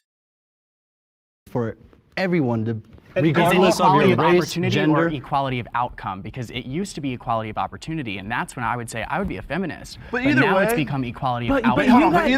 But either way, what y'all are talking about is feelings. Right. Y'all talking about, I don't like how women make me feel in society about crying, how women make me... Well, the question was about feelings. Yeah. No, hold on. It was about are men effective? That's feelings. Yeah, but, so yes, that's the but conversation. feminism itself is not about feeling. It's about, like you said, outcome. It's about the wage gap. So feminism is not about feelings. So answer this question, Soy Betamel Cuck. Why does the slut walk exist? That is a movement about feelings. Oh, I feel like men are slut shaming me. So I'm going to go out topless and I'm going to protest while I'm butt naked in public and I don't get arrested. But if a man was to have a, slut walk or whatever, he would get arrested. What about the Me Too? Those are the women that felt like, I felt like this guy, he did this and that, and he actually didn't do it. That's an emotional feeling. That is an emotional movement. It's about having access to which things. doesn't exist, by the way, right? But anyways, I let you talk. No, hold on. No, you didn't let me talk, though. Hold on. No, you didn't let me talk, though. It's about feelings, right? You don't want to talk about how men feel. Let's talk about how women feel. Let's talk about feminists. Again, it's not about feelings, period. That's my point. It's not about women. It's not about feelings, period. Other women. Wait, can we have the prompt again? Yeah, let's cut back to the prompt because it didn't have feelings. Exactly. Right. It's about innocent men suffer because of feminism. And so can I pose this question? But that is still about on feelings, on a day-by-day basis, do you think you're negatively affected by feminism? 100%. Yes. And so I really believe that. No. Can you explain to me how on a day-by-day basis it makes them affects you feel negatively? because again, masculinity has this mythical eligibility of power. When someone, feminist, what have you, challenges that, it feels like oppression to them. So it feels like something is being done. That's just my perception. Feel free to disagree, but that's what it looks like to me. And I'm not oppressed, so I That's what I'm challenge saying. that perception. But also, too, to go back to your point about feminism, that may have been true with first-wave feminism, but with third-wave feminism, that is no longer the case I would even argue anymore. because first-wave feminism and Guys, third-wave bring it back feminism. to the prompt. And then also I love the ping-ponging, but just make sure we don't have 5 people talking on top of each other. All right. There's another side to this too. It's the patriarchy. And so that is what you are talking about. It is the pressure to be strong, the pressure to protect. But in what ways is our society a patriarchy today? I know you said values, so I would want to get clarification on what you define a patriarchy. So we should define patriarchy as a group, because I personally am still having a hard time defining it today because it is so we're talking massive. about something that you can't even define. Define, exactly. You're talking about something that you can't even define. I just talked about that with y'all. They don't even know what patriarchy is. With feminism, when we talk about feminism and how it affects men, we can pinpoint things of how it affects men. We can pinpoint movements, Me Too's, Slut Walk, all of these different movements that affect men. But when they talk about patriarchy, they say, oh, it's so broad. They're not attacking anything. It's not a movement. They can't say mental. They can't say red pill. They can't say SYSBM. There's nothing that they can say. Does that make sense? It's just like, it's a blanket statement. It's a blanket word. This word means nothing. It means absolutely nothing. So, I'll try and define. Do you want me to try? Yeah, let's do it together. In a broader spectrum, I'd say patriarchal is the societal structure that we have set up that's kind of, sociological values of how we set up a hierarchy in our society. But and so it's not is a defined by, where men are in charge and hold power. Yeah, but I'm not saying that it's a literal thing where there's some document that somebody wrote where it said men are in charge, women are second. It is a set of sociological values that you see. So we're changing the definition of patriarchy, which is fine. I just want to make sure we're on the same page. That's what my definition is. I didn't say there was a set definition. But that's a red herring. That's how I define it. Are you saying we're not in a patriarchal society? No, I don't believe we are today. So the whole idea that our country is an oppressive patriarchy, it just really gets under my skin because nobody's able to actually tell me what that is. Well, by definition, the patriarchy would be a society where men have power over women and women don't have a voice. And in today's society, that's just not true. Facts. Obviously, some people have power over others, but in our society, that has more to do with economic status than actual sex. Exactly. So going back to the prompt, right? The prompt is innocent men feel attacked by feminism. Suffer from yeah, feminism, right? So if you make a mistake, you should be held accountable to that mistake. Absolutely. Now with the forms of internet coming out and communication going everywhere, y'all are talking about feeling attacked for being able to say certain things or not. Not attacked. I just think that psychologically some innocent men do suffer from but I would the say they narratives that also are pushed from suffer feminism. if you're speaking about laws. I think feminism has changed a lot of laws Like that what? now all are women beneficiaries. So if you look at divorce courts, if you look at family courts, if you look at abortion, if you look at a whole host of laws, all of them are women primary. Men are heavily affected by those. So I disagree actually on that. I don't actually agree on the whole loss stuff. But just going back to like the prompt on the suffering thing, I do think that you have to be aware that a man can't just go and say whatever they want, where a female can't. Should they be that honest? is not true. A female can say a lot more than a man can, especially online, on social media, on the internet. There's a lot of there's been a rape threat made, and a woman said no one will judge an eye. Cancel culture doesn't come in. But if a man said that same thing, they would get canceled immediately. I believe men today are really weak. Mostly they're lazy, and I feel like there's no courage. I feel like men today are okay with being losers, and I mean more men need to stand up for what they truly believe in, and I feel like there's not enough. Back to the prompt, do innocent men suffer from feminism? I think look at with this entire Johnny Depp, Amber Heard situation that happened this past year. You have all of these feminists rushing to the camp to defend Amber Heard, and then all those things come out during that trial, and people are like, maybe Johnny Depp isn't the horrible guy that we thought he was, right? So that is an example of feminism radicalizing these people to just be like, I'm gonna be anti-male, and I'm gonna go root against this guy.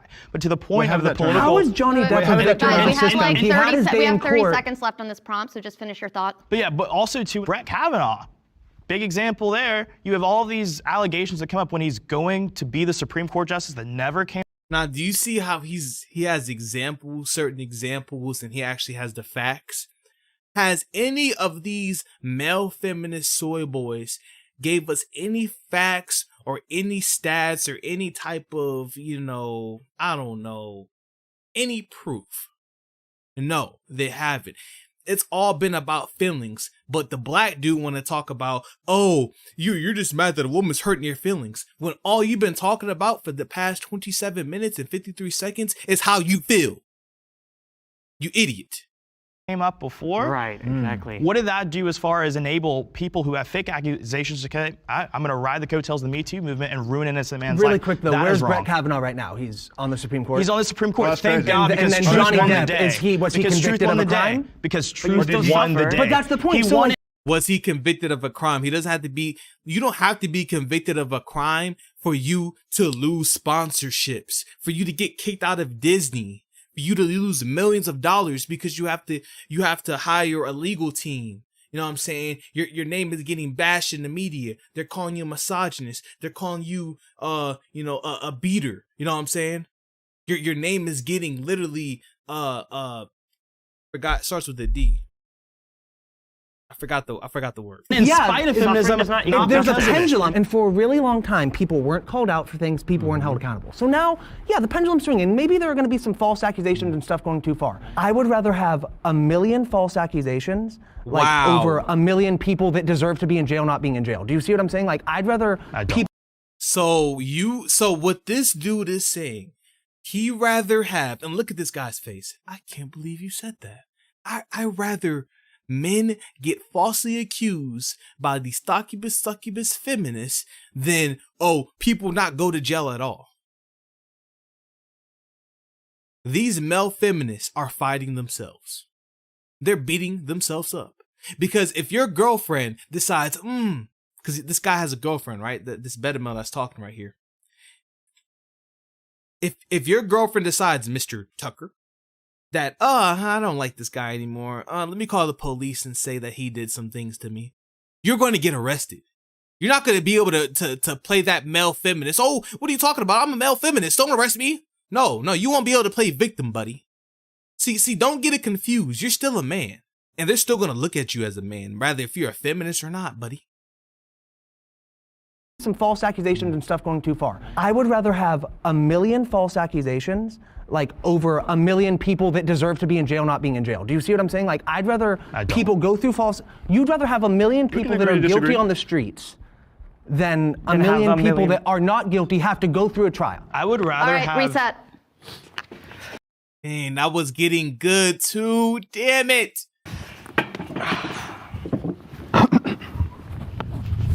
Women are fit to be president. Yes, sir. Hey, I ain't going over there. Hell no. I mean, really, this is a no-brainer for me. Right? Yeah, I think that this is, I expected this to be unanimous, but I think this will probably be the biggest agreement amongst the group today. I think that anyone who's born in America above the age of 35 that's not a felon, you can be president. Right, and I think a lot of times in these conversations we focus on the differences between men and women, but just, based off of studies, men and women are very similar creatures. I mean, we're the same species, we think the same on most levels, and what do y'all think, chat? Are women fit to be president? Would you want Hillary Clinton to be a president? You already see what Kamala Harris is doing. You see what AOC is doing. You see what all these female candidates are doing. If a woman becomes president, bro, and she's a feminist, say goodbye, bro. To say that a woman can't do the same job as a man, to me, is completely regressive. Now, I consider myself an anti-feminist today, but this is the type of question that I would be a feminist for 50 years ago. To me, it should be a unanimous, thing stepping forward, but I look forward to hearing what they have to say. I think eligibility and optimal option is the difference. I think a woman can be eligible to be president.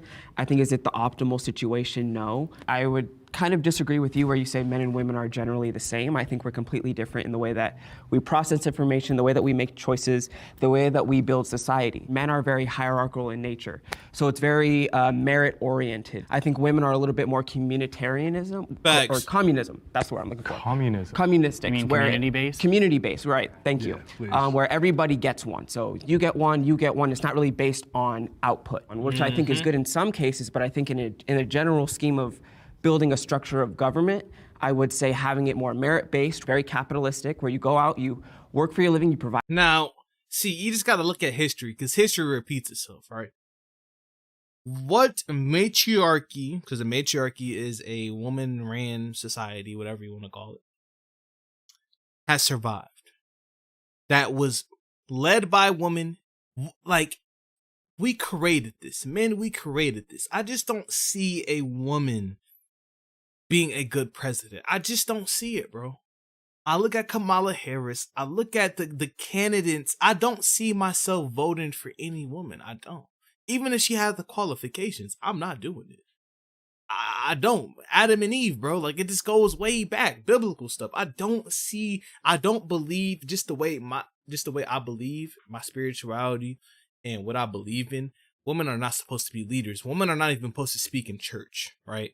They're not supposed to be pastors, none of that. So if you go to a church, if you believe in God and you go to church and you see a woman as a pastor, that is not biblically correct at all, right? You shouldn't attend that church because women shouldn't even be talking in church. That's just that's the way I see it.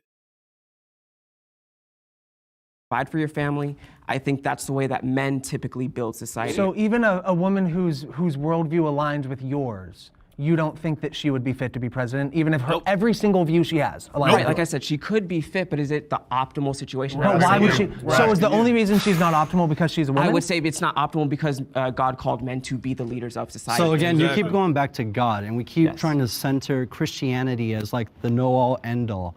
What about all the religions that had female goddesses and matriarchal systems? We also don't have to sidestep Christianity as if there were not any female leaders in the Bible either. Absolutely. I'm gonna go for my reason why. I think it was in London, and it's before their current prime minister. I'm forgetting her name, but she was their mayor for about 2 months, and she ran away. She pretty much resigned, was done with it. And I do personally think that women are more emotional beings. We are not similar. And that's actually not factually true. There are big differences between us, and those differences are very vast on the spectrum, but we are a lot more similar in the way we process Exactly. See, Ron, but you have to understand, like the Prince of the Elizabeth or whatever, really, they're just figureheads, like you're saying. I don't believe she was actually doing anything. You have to understand something when it comes to women being president. Women are not going to do the hard work. Does that make sense? If they don't want to go to war with the men, you know what I'm saying? If your president isn't going to fight tooth and nail for you and not going to get front line with you, I don't think a woman should be president. It's just not her role. It's just not.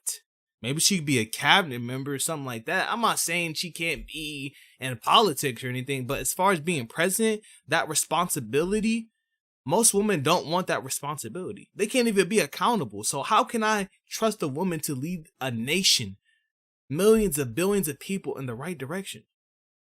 How? I just don't see that being a good fit. I don't see that being good for the people. You know what I'm saying? Information. I was just trying to finish what I was saying. I was pretty much like trying to go to the point of feminism has created, especially Western women, to be more emotional, more erratical on like their decision making, and more like just more emotionally charged. And that's where I brought up the London thing, where I feel like that's a good example of that happening, where the pressure got to him. Resigning is coward to me, like being a coward. So has a male president ever resigned? I'm not sure, but Richard, so yeah, if I can interject. But Richard Nixon, it was because he was getting like put into crime. Like that was a. Yeah, so it's like double. Yeah, worse. so That's not better. That's doesn't worse. matter. So if I can interject, so you're kind of using this one anecdotal evidence of like, oh, this one woman got in office. Are you aware of all of history? Because like literally, men led pretty much every nation. I'd say about 99% of nations forever. So like, yeah, all the good things that have happened from nations, sure, you can attribute that to the men. Every bad thing is also attributed to men. I'm not using this as an argument to say men are bad and shouldn't be leaders. What I'm saying is you can point to any person that did a bad job, and then you can latch onto their gender and say that's a reason why that gender shouldn't do something. It's not a good example. It doesn't make any sense. But I do want to go back to you saying a woman as a leader and how some of those things might not be fit to be president. Right. I think that when we talk about a lot of the problems men are facing, a woman being president could actually help some of those, especially in facilitating a society where talking about your feelings is more accepted. I do believe in a 100% merit-based society, which is why I believe that anybody, man or woman, gay or straight, black or white, can be president if they have the merit to be so. But I think that to say that just because a woman makes some decisions differently would somehow have a negative impact on society is all just based off of assumption when it could actually have a very positive one. Okay, so, all right, that's cool that you said that. So, why hasn't a woman became president yet? Answer that question for me.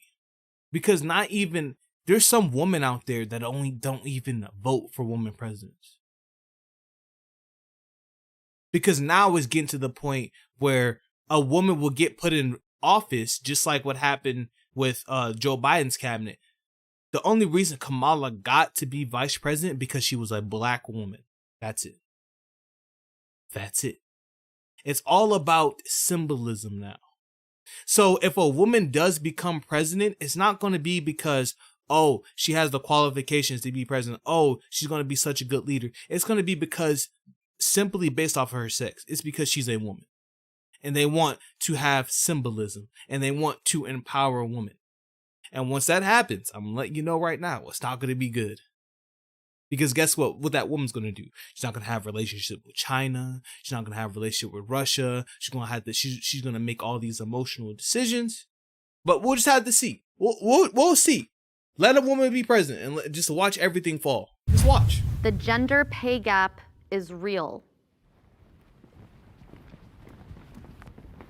I agree that the pay gap is real, but I don't agree with the studies that a lot of people use to say that it's solely based because of being a woman, rather than taking into account career preference, time taken off, the actual way you do your job. There's a lot of other variables that go into these studies, and a lot of times I see the feminist movement say, oh, if you're a woman, you're going to make less than a man, and it's just a lot more complex than that. So I agree that it's a nuanced conversation, so there's like two things that I want to put on it. My dad, right, do you think my dad raised my brother and my sister the same? Obviously not. No, I would hope not. Well, yeah, but like in the sense that my dad pushed me into different things than he pushed my sister towards. I think women are raised in a way where they're not encouraged to pursue their interests. And now we're starting to get to a generation where I think that might happen, but it's going to take some time. But then the second one is going to be that you get what you negotiate. And this is, I can only give personal experience again. My dad has worked in HR of a company. They offer men more at the start than they do women because men are more likely to negotiate anyways. Women are more likely to take the first thing that is offered. That's true, yeah. And that is the thing where they take advantage of the fact that they know women feel uncomfortable in a male-dominated space. So you're going to get a job interview. You're getting interviewed by a man. Everyone you saw when you walked in, for the most part, was a man. And then they offer you a salary. You're going to be a little bit less likely to push back. But that's my personal experience. But that's not on the company in that example. That's on the women, unfortunately, right? They have to be their own best advocate. They have to stand up for themselves. They have to negotiate better. You look at this issue. Just pay them more. When you look at, but right, based like, on but when you look at this issue of the gender wage gap, also too, it's the narrative that surrounds it is absolutely factually untrue. You're looking at the average income or salaries of men and the average incomes of women, and obviously there's going to be a difference. Men and women choose to do different things. Like you said, men tend to dominate higher paying industries, higher paying careers. Women tend to go do other things. I also think that there is a level of preservation that is omitted in these types of conversations. You guys say it's nature, right? I have two daughters. If I push my daughters into a male-dominated space, bricklaying or something like that, who are my kids gonna have to work around?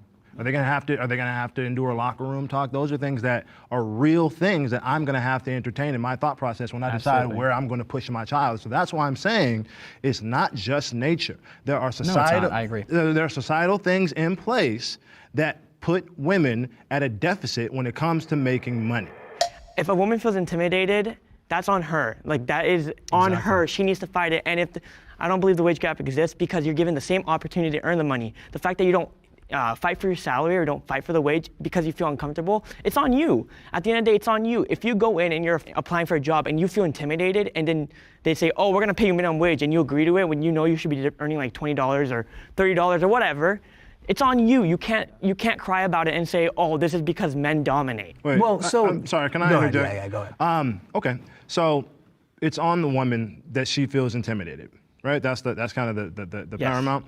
So then, is that the same when it comes to like once you're actually hired and once you are the energy or the environment that you work in as well? Yeah. So you 100%. so the company has no responsibility to make a safe work environment or anything like that? I never said that. I'm asking you a question. I said feeling intimidated is not the same as being intimidated or being constantly pushed to be like intimidate. You know what I mean? Like if I were to you and go, yo, I'm gonna hit you, or yo, No, you know what I mean? I wouldn't say Like, that. The idea that women are tasked with their own social context and creating the environments for themselves that they want to operate within, even though they are continually stripped of power, is infuriating and is disrespectful. Stripped of power where? Say if they did feel uncomfortable, right? Guess what's gonna happen? HR is gonna come in and said, well, Sally said you made her feel uncomfortable when y'all were talking and stuff like that. And you're like, what? I didn't even say anything. He's like, oh yeah, sorry, we're gonna have to suspend you. Guess what? The action, like, they get it done, right? That man gets punished, rather if he did it or he didn't do it. So I don't understand how they're being oppressed. I don't understand how women are not getting heard in the work environment. If anything, women's complaints are heard more in the work environment than a man's complaints is. Because they're gonna take the woman more serious than you. The sentiment of black people keeping themselves down because of the acknowledgement of racism. I think we'd all agree teachers, nurses, medical professionals, objectively important jobs for the fabric of society. in the United States. And we clearly undervalue these industries that are women dominant. Do you think that that's just a coincidence? No, where I would agree with you is I do think that teachers and nurses should make more money, but that doesn't factor into the point that there is a pay gap, because if a man goes to be a teacher, he's still going to get paid the same amount as a woman. All right, So it let's doesn't take a really job. matter. Let's take a job where men and women both participate. Like World Cup's going on right now. Look at the U.S. American men's team and the women's The men's team is also significantly more skilled than the women's team and brings in a bigger and more audience. people watch Skilled it. how? More people They watch play it. Do you think people that play in the WNBA should be making the same thing as NBA players? I don't think NBA or WNBA players should be making more That's not than my question. That's not my question. teachers. In 2022, women are not victims. But yet we live in a society that glorifies being a victim, glorifies being oppressed, glorifies people feeling bad for you. When honestly, all it does is, again, it provides another disservice to the people that are these so-called victims. I haven't always understood consent in intimate relationships.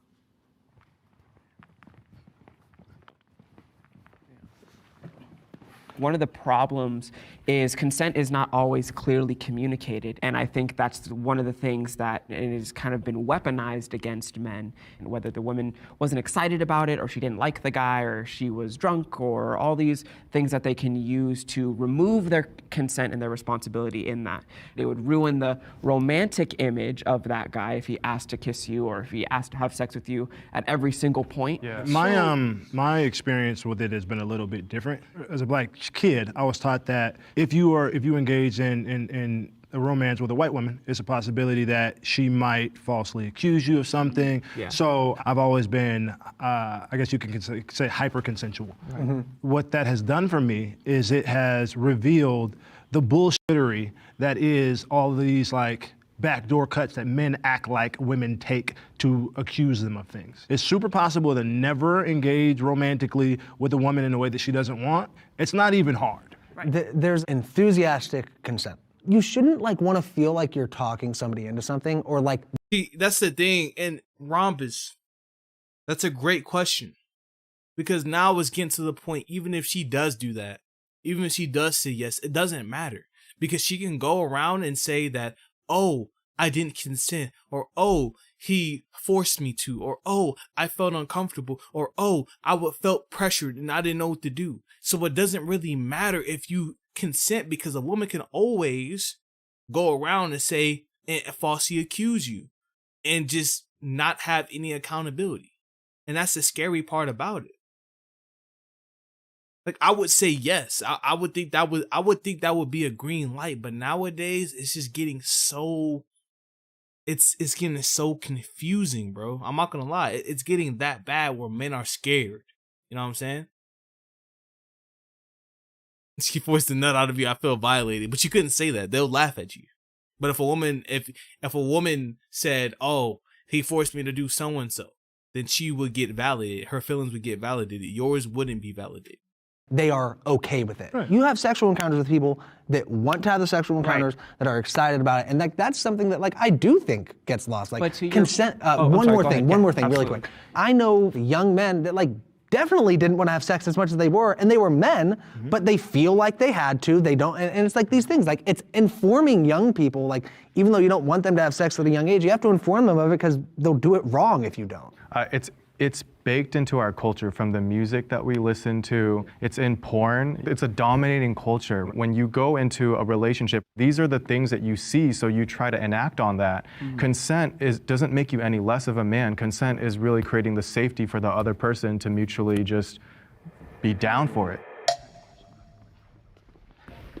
Honestly, I didn't really hear anything that I disagreed with over here. It's just the only thing in this conversation that I worry about is lack of accountability. Because a lot of times, women or man, doesn't matter what your sex is, if you're engaging in sexual activity, you can pretty much signal that it's consensual, and it can get confusing. But then if a woman or if a man doesn't verbalize it and then they go back, they confuse consent with regret. Exactly. And I've seen that a lot.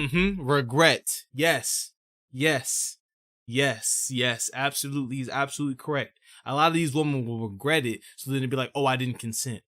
Just like if a woman gets drunk and has sex with you. And that's why I don't think that any man should have sex with a woman that is under influence. Because she can be like, I regret having sex with this guy, or she can figure out she has sex with you, and she can go behind your back and say, oh, he did this and that, and falsely accuse you. But it's not the fact that they didn't want to have sex with you, it's just the fact that they regret it. And regret should not be confused with consent, or I didn't consent. In court cases or just throughout our culture. That's where the coercion thing comes, right? And the context around, the context surrounding, if they were to say no, would they have been safe? Would there have been repercussions? But are you putting them in a position where or is that on the woman? Because if they agree, it depends on the situation. Unless they were raped. The Harvey Weinstein thing, if any of those women say no, their careers are ruined. Right. They're in danger because they're that is totally understandable. It's the context. I don't think that false accusations, especially for sexual assault, are anywhere near as common as people want to make them out to be. And I think the much bigger problem in day-to-day life is the consent issue, not the false accusation. That's undermining it, though, because you guys haven't gone through it. Saying that is okay is not. I'm not saying it's okay. I'm saying that in terms of what's a bigger issue that we need to worry about. I think there are some nuanced issues that you have to pick a side, and I'm picking women not getting raped over men not getting falsely accused. But that isn't. I don't think that those aren't mutually exclusive, and it's a shame that we live in a world that's so black and white that you can't balance the interest of those who are victims, true victims, and also those who are falsely accused. One false allegation of rape, sexual assault, discredits a lot of other real ones in people's eyes. It ruins the lives of people who are true victims of getting their cases heard in a fair and positive light. I think what we're all circling around is that what we need in our society is comprehensive sexual education. Yeah. And I think the topic of consent needs to be just as important as the topic of protection. You probably would if men got raped more. Male feminists are in it. That's just such a crazy statement to say, bro. That is insane, bro. That is insane. Wow. That just goes to show you these people do not empathize with men. They don't care about our struggle. They don't care about us getting falsely accused and demonized. It's just all about their feelings and how they feel. To get laid. What was the question? Are in it to get laid. Yeah, go over there. Yeah. They try to get laid. I'm excited for this one because I don't like women sexually, so this is going to be a Oh yeah, we know. very interesting conversation. I think that if you are a straight male, the way you view women subconsciously is always going to have something to do with sex. Right. On just a fundamental level, just in nature. Now, that might not be the whole premise, but I do think that it has something to do with it. Yeah, I think like, again, the problem with these statements is like they're general. I think there are men out there that are predatory and are posing as feminists to get into the pants of women. And even on a more like micro But you know what? Y'all are doing it. These male feminists are doing it to get coochie points. You see, they're not going to admit to it, but they're doing it for coochie points. It's like, oh my God, this man understands me. You know how these women are always like, oh, I want an emotionally available man. I want a man with emotional maturity. You know what I'm saying? That's what a male feminist is. He's a man with emotional maturity. Like, so I was literally just watching a recent Jubilee video, and it was one about a man. He was a self-proclaimed pickup artist. And this is almost a direct quote of what he says. He goes, oh, hell yeah, I fuck with feminism. You know, I like to think I'm a feminist. I fuck with feminism. And I think it's kind of emblematic of like, there are men that don't understand the full gravity of how people who are real feminists feel about the situation. And they kind of see it as like this, like, oh, this cool, hot social issue. And if I talk about it, it puts me in the group of the good people. And I don't think it's always heinous, while there are people that are doing that. Some of it's just like such blatant ignorance that they lack the understanding. Yeah, I think even the posing of the question is indicative of the truth of the matter, that I think a lot of the time it is that, because if you align yourself with a lot of the more traditionally toxic masculine traits and you're not viewed as on team woman, then you're not going to be in line with a lot of Western women in today's society. I have a few like friends that go to these parties and they're like, oh yeah, fuck Andrew Tate. They all watch him, but they'll be like, oh, fuck Andrew Tate, just so they can get laid because they know that's how, a woman will feel like, oh wow, they're listening to me, or oh wow, they agree with me, and feel a little more connected. Yeah. And I think for me, as someone who believes genuinely in the fact that men and women are equal, but I don't go around parading myself as a feminist, because the only thing that I could think that justifies being a third-wave feminist, being a feminist today, is you must just want to get laid, because there's no reason to believe in all of these crazy things that go after your identity as a man, that seek to strip you of your masculinity, that perpetuate these terrible ideas that men are bad and evil and all of these things, that you can't be a provider, you can't be a protector, all these things. I think that has to be the reason. Like, so, some of us don't identify with, me personally, I don't identify with masculinity. I might show masculinity, but like, I don't think feminism is taking anything away from me. He said, I don't identify with masculinity. Lord have mercy. Now we're going to start have people saying, I don't identify as feminine. Like this, I don't, basically, I don't identify with the masculinity. Like, bro, like, oh, brother. But I think that's a societal problem, though. The fact that masculinity itself has become a dirty word is a problem. I didn't say it's a dirty word. I'm saying it doesn't matter. Why do you choose not to identify with it anymore? It doesn't matter. Because when you say it, nothing in my heart feels anything. It's just a word. It's just a. I don't think anything I do is because I'm a man. I think that it's because of who I am. Yeah, that makes perfect sense. Yeah. Well, let's hear it. I think, to your point, asking like, why would any man be a feminist? So I just think that we don't all view feminism the way you do. Similar to the way the Black Lives Matter movement has been moved and changed and developed in terms of the way that people identify it. The things that you speak about when you talk about third wave feminism is not what I mean when I say that I am a male feminist. And so, yeah, no, if you can't understand that me wanting to make the world a more equal and level playing field for my two daughters, for my wife, for my mother and my mother-in-law, and standing in front of people who want to take liberties away from them, that's the reason why I am a male feminist. But who is taking liberties away from women? I'm confused. What liberties, what rights do women have that men have that women don't have?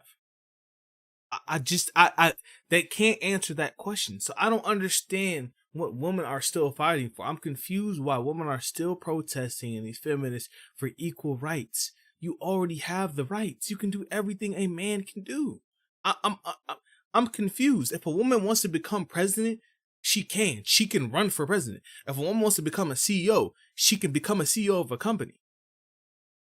Of course, you got to get voted in to be a CEO. Of course, you got to get voted in to be a president, but you can do those things. So what are they fighting for? What is it? You're fighting somebody that's not fighting you back. Same thing with Black Lives Matter. You're fighting somebody that's not fighting you back. The real enemy is not racism anymore. It's feminism. That's the thing that's destroying the world. It is killing it. It is affecting everybody. Everybody's affected by feminism. It's a perpetuation of oppression that I'm trying to dismantle. Yeah, they are projecting. I think we're taking this from a very heteronormative perspective, right? All my friends aren't straight women. So I'm not gonna look at my non-binary or LGBTQ friends and be like, oh, just because I can't have sex with you, I'm not gonna fight for your rights. There is no personal... It's not your fight, though. That's one thing I don't understand. It's not your fight. It is not your fight, bro. Let those people fight on their own. Question, do you see Jewish people fighting for Black Lives Matter? Do you see black people fighting for saying Jews' lives matter and fighting for anti-Semitism and stuff like that? No, it's not your fight. Personal gain for just saying that two we things should can be be there. true. I agree with you, and I think a lot of us agree on what we're talking about. It's just these labels are in the way of getting us to that. It's also a blanket statement. One thing to build on top of too is, to an extent, leading men to want to take advantage of women is the very pressure put on by other men. Yeah. That if you're not sleeping around, if you're not getting laid, you aren't. And that doesn't come from women, at least from my experience. That's so, patriarchal culture. If men were a little bit like so, I'll say this now. I didn't lose my virginity till I was 22. Now I'm fine with that. If you asked me at 21 how I felt about that, I would change the subject as quickly as I possibly could because I was ashamed. They make movies of it. about it. Right. Yeah, dude. Like, I mean, I was ashamed of it, but that's part of the patriarchy. I will say this. I don't necessarily agree with it, but I see what he's saying. Your masculinity as a man is not about how many, and I think that gets I think that's like what Andrew Tate and all these toxic PUA guys are preaching, that, oh, you're not a man if you're not sleeping around having sex with a bunch of women, if you don't have a good late count. Like, I don't believe you having sex with women is what makes you masculine. I think it's more of what your actions, being a stoic man, being a man of purpose, being a man of your word. That's what makes you a masculine man. Like that. I don't think having sex with women is what defines your masculinity, because you can be gay and be attracted to men and have sex with women. That doesn't make you masculine. It just doesn't. So I see what he's saying with that, though. I will admit, I see what he's saying. What's up, Diesel Weasel? Nah, they making it their fight to get some Scarlet. That's what I'm saying. Scarlet Rob Punidi. I'm dead. Shout out to Chronic. This is gonna be the last prompt. No. I want to hear everyone speak. I want everyone to get their voice in. Be mindful of folks that are trying to talk. Step forward if you agree with the prompt. I like living in a patriarchal society.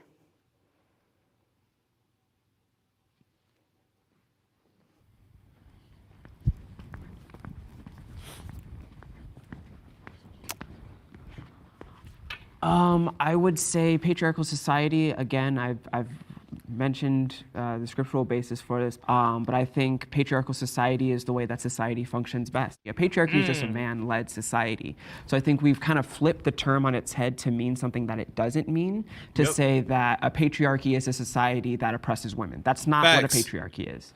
So I think if you have a patriarchy operating properly, you have men that are responsible and taking care of their families, taking care of the women of society, and in turn the women have equal opportunities to pursue whatever career they want, to be a mom, to be a wife, and to do the things that they want to do as well. We're coming to eat you. So I'll go first. This is a little bit of a personal, emotional thing. At the beginning of September, I lost my brother to cancer. And I took about 2 or 3 weeks off work. And then I really started feeling, the financial impact of it.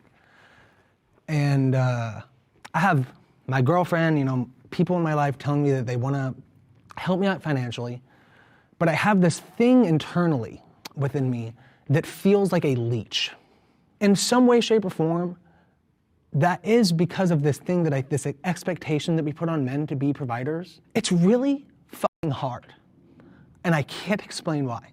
I would have liked to have a little bit more time than 3 weeks before I had to start worrying about fucking money again after my brother passed away.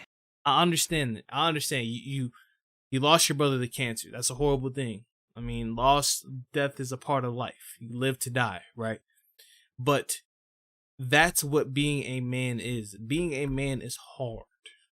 There's a lot of times you don't want to wake up in the morning. There's a lot of times you don't want to go to the gym. There's a lot of times you don't want to go to your job that you hate. But that's what being a man is. Now, I'm not saying that you don't deserve to have help, because everybody needs help every now and then. But this is what we signed up for. We are men. We are men. And there's nothing wrong with struggling. There's nothing wrong with not wanting to go to work sometimes. You're human. You're not perfect. I understand it. And I do feel like that kind of is a direct result of the patriarchy. And I know that it is myself. It's my personal feelings. But I think it stems from the society that I grew up in that I'm even feeling these things to begin with.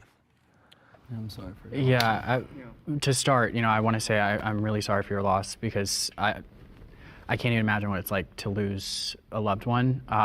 So I want to thank you for sharing your story. It's really important for people to hear. But I don't think that it's accurate to blame a horrific situation. Yeah, you can't blame that. Like, he's right to feel that way. Paradoxal. It's okay to feel like that. It's okay to feel overwhelmed. Everybody gets overwhelmed. You know what I'm saying? But to blame it on patriarchy and the societal socialism, whatever the stuff, like, that is just like, like, bro, everybody feels that pressure. I feel the pressure right now. Situation on one aspect of society or the patriarchy or this without any solid basis. That is, so I think that's a fair response. And to clarify my statement just a little bit, that's more of a communal problem. I wish there was a little bit more of a stronger community sense within our. Correct me if I'm wrong, but so this is what you want. And see, this is why he's fighting himself. He's a male feminist. So pretty much he wants women and he wants other men to sympathize with him, because, you know, he feels like there's a lot of pressure that he's under, because he feels like as the man, he has to be the person that financially leads his woman or financially leads himself, whatever. Okay, I get that. But you're fighting against yourself. If you want women to understand you and you want people to be sympathetic towards you, being a male feminist is not a good start, brother. It just isn't. It's just not. If you want people to understand you, you should be anti-feminist. You should fight for men's rights. You should fight for men to get in more homeless shelters. You should fight for men to have more financial assistance. You should fight for single fathers to get more financial assistance in housing and EBT and stuff like that, so they can financially support their kids. You should fight for that. You should fight for men to get checks that are struggling, that are homeless, that maybe, you know, got divorced and lost everything in a divorce. You should fight for stuff like that. You should fight for men being able to get free counseling, men that have been through a bunch of trauma and stuff like that. Like, that's what you should be fighting for if you want people to empathize and sympathize with you. Not being a male feminist. You were doing it the completely wrong way. But I feel like a patriarchal society is not one of support. It's one of merit. It's one of bootstraps. It's one of strength. Competition. Yeah, it's competition. You said that a merit-based society is somehow correlated with the patriarchy, and I don't see the correlation there, because if you look anywhere in nature, everything is merit-based. You know, lions in the safari, it's about strength. It's about, you know, competition. That's just how our world works. And my biggest flaw with feminism today, or any social movement really, is that some things are just inherent to nature. So to try to solve equal outcome and solve all of these problems, it's just naive, and it takes away from actually solving the issues that are in front of us, because it's a Hold on, what's that? Hold on.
All right. Bad. The alarms went off. Illusion. There will always be winners and losers. Yeah. I just wanted to go back and, we've been asking, what does patriarchy mean, right? I don't think it just means male-led. What I'm trying to dismantle is the institutions in our society reinforcing that males are superior. A lot of societal institutions and staples of our society are reinforcing that narrative that men alone have to take on that mantle of being the one to provide, being the one to lead the charge on fixing a problem, right?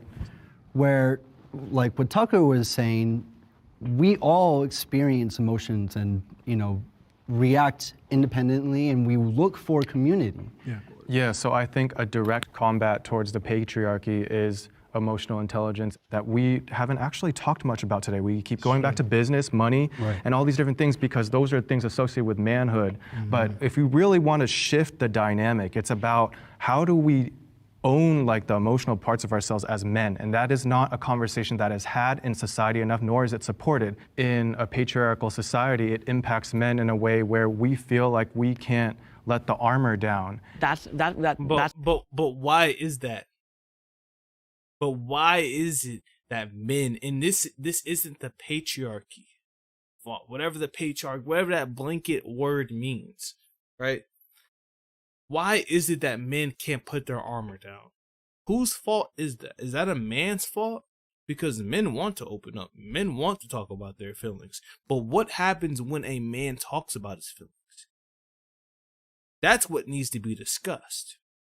Because I've seen it happen. I've seen a young black man on a TV show talk about his feelings and how his mother treated him. And I've seen him get demonized. I've seen his feelings get invalidated by these women.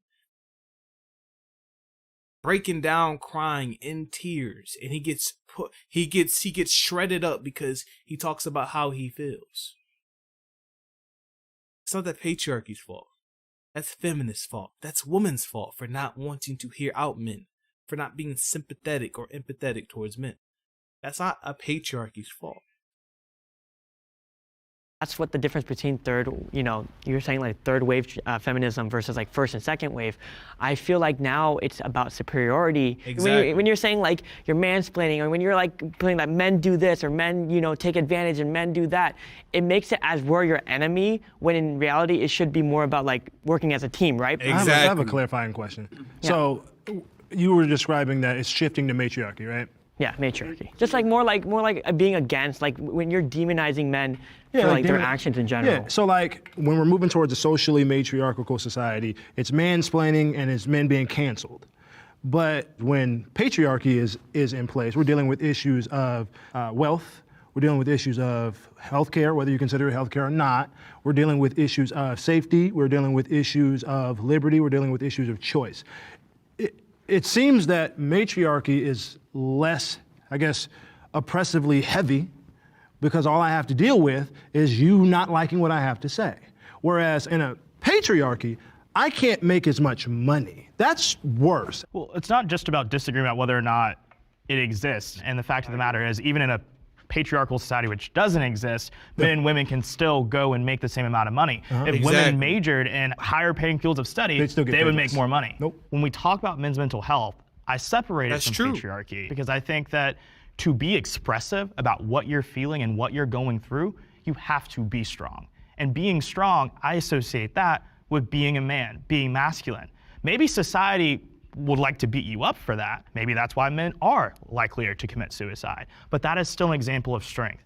I think that as we get further and further along the generations, we need to start preaching to young men the type of strength that you were talking about. Self-awareness, discipline, and honesty, emotional honesty. Not being tough and not like, being able to go through a lot, but being aware when you're going through something, when you're struggling, being able to articulate that, right? And doing it to the right people at the right time. I think that is what strength is. And I think that that's a positive message that we could communicate to the next generation about masculinity.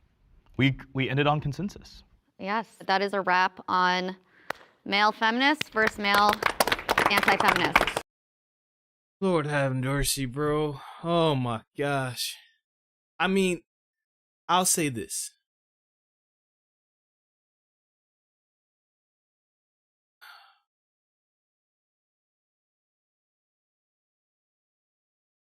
The fact that no one stepped forward, the period, pain, exaggerated prompt made me smile. I think that's the only thing. And I don't know what women go through with periods. You know, I'm not going to say they exaggerate it because I don't know how it feels to be a woman. If a woman feels intimidated, that's on her. It's the most unkind, self-centered, and indifferent thing I've ever heard someone say. And it reflects pretty well what's wrong with patriarchal societies. So I guess a woman see this is the problem here. That was the victimhood that they were just talking about in the video. Is that women are just victims. They can't speak up for themselves. But these are the same women that say, I'm strong and independent. I'm this and that. But you're not strong enough to speak up for yourself because you feel intimidated. I don't understand, bro. I don't understand. They say they're strong and independent, but not strong enough to speak up for themselves when they feel intimidated, when they feel like somebody is, not treating them right. Like,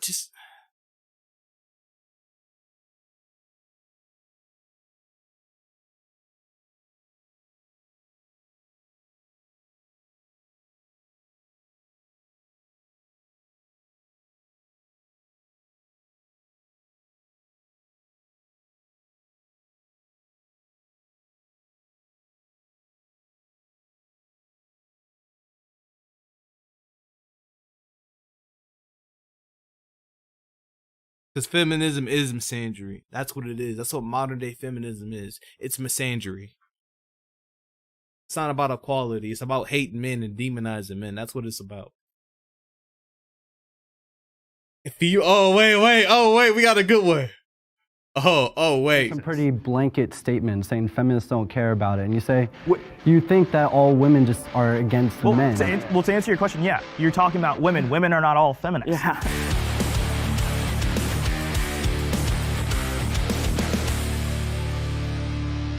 Do y'all want to watch it? Y'all want to watch something else? Well, some people love to be victims at times. I mean, there's an art of being a victim. Just saying, yeah, there is. They just want to be victims, bro. That's the problem. It's just victim, victim, victim, victim, victim, victim, victim. Let me be a victim. Let's see.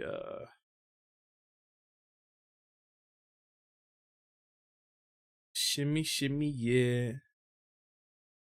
Let's see.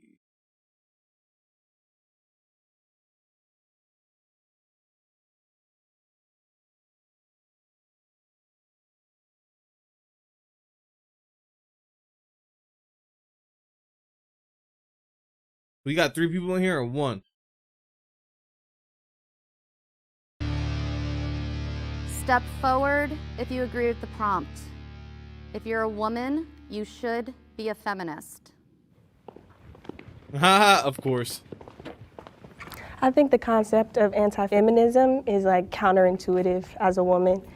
Like everyone should want equality of the sexes, you know? Everyone should want to have the same education level, the same, all these things. Look at this. This is the prime example of a feminist, right? I don't even think I want to watch these videos. Like, my head hurts. So let's go ahead and let's switch it up. Let's switch it up real quick. Go ahead and switch it up.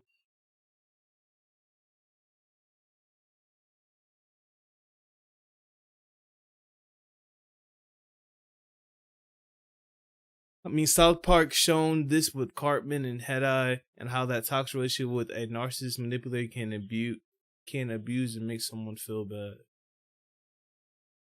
Let's see.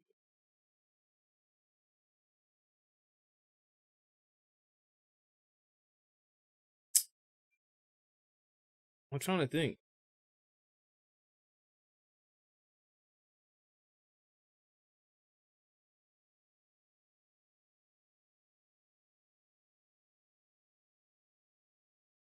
Is Rhombus still in here? Is Diesel still in here?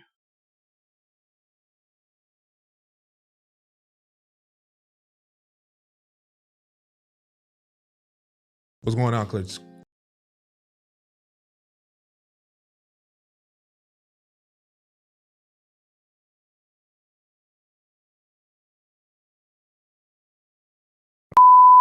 What's going on, Clutch? What up, what up, what up? It's your boy Dub. Your mod. Yeah, man. Let's see who can. Oh, wait.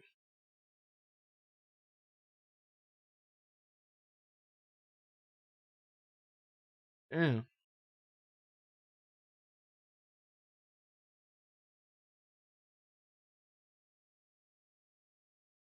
I don't know what to watch, bro. Y'all have any videos you want me to watch? Because if not, then we're gonna watch a Try Not to Laugh. I just got to get my brain out that feminist stuff, bro. It's just like the brain cells that I lost, bro. I had to recoup my brain cells, bro.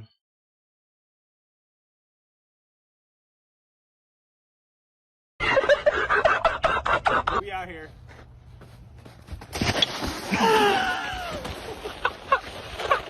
Damn.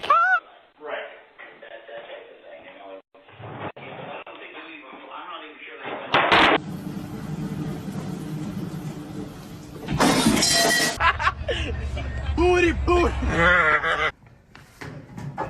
Oh, McDonald's. Ba-da-ba-ba-ba.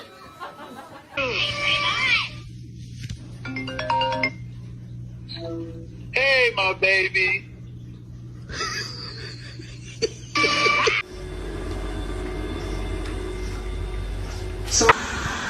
Hey, yo.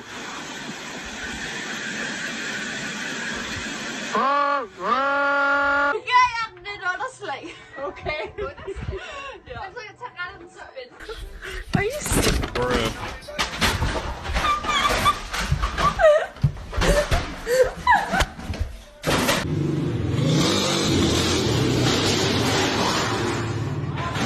Essa virada, lá no Nigo. Ei, nego! Caralho. Oh. Hungry. I'm hungry.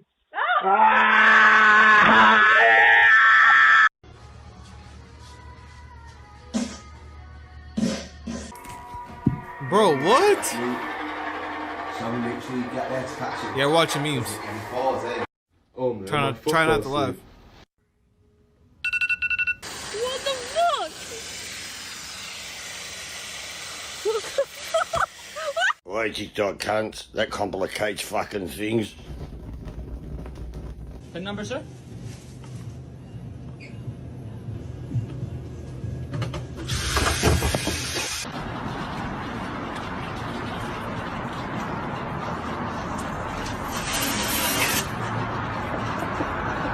Alright, so 3, 2, 1, and scammer gets scammed, buddy. That's what you get. You're not getting our guns back. No.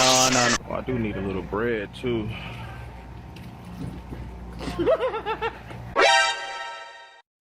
You gonna take my bread? They got more in the bread aisle back down. I know, so you can get that. Oh, I'm sorry. Oh, okay. I'm sorry about that. I thought, okay. That boy thought. Good to go, brother.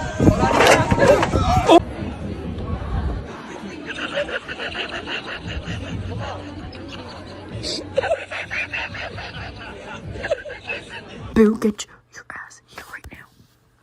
Get away from the vent. He fell in the vent. Oh my god. No. No, oh my god. Oh my god. Boo! Come back! Oh my god! Oh my god! Mom! Oh, he gone.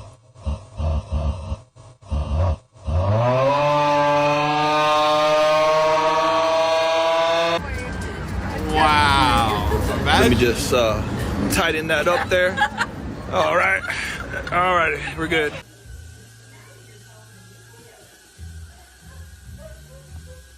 Oh my god! You can do it. Yeah, anyways, that's why I think we should tax the homeless. Sorry, I've been rude. Do you want something to drink? Do you have any Pepsi?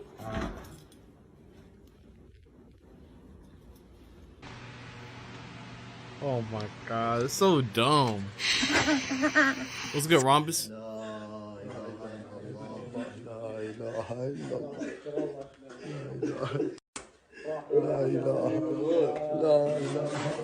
I'm about to bury you. But you know, bro, ain't playing. He got his whole leg up in the engine bay. Yo, hey. Well, what the hell, bro?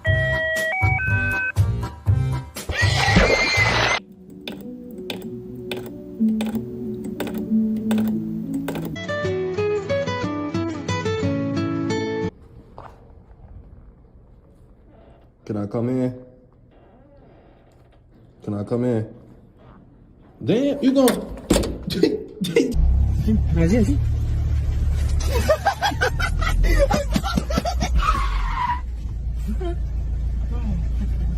It's over. On a Thursday. Dang. And I can tell you right now, that's not the time. The way that.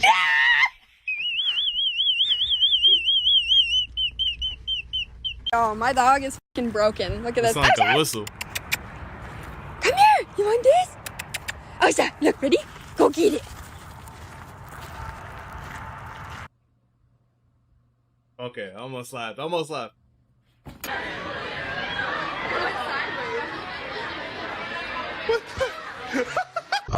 Yeah, we're just gonna go ahead and fucking do this shit. And no one's gonna tell us otherwise because we're fucking men. Here we go. Rounding the second corner in the mall. Excuse me, ladies.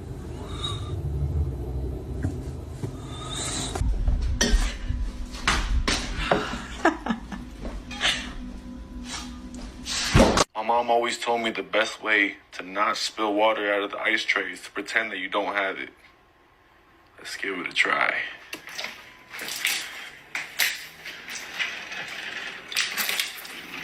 He really said, oh my God!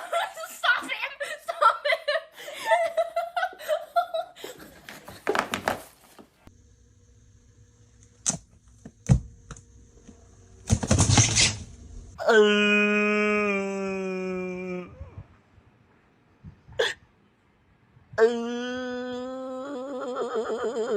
Namdi is 3 years old, and he has not had any food or water.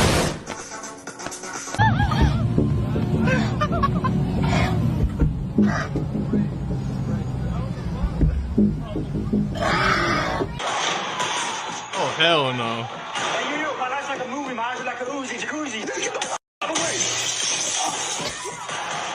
I ain't gonna lie, that's pretty funny. Almost laughed.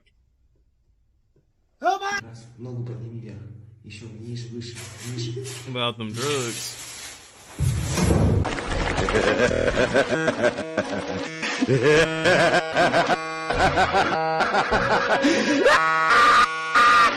New hat. I'm loving it because like I don't even have to work out anymore. I can just walk around normally and just not have like my head just. What are you talking about? I am not your husband. Like.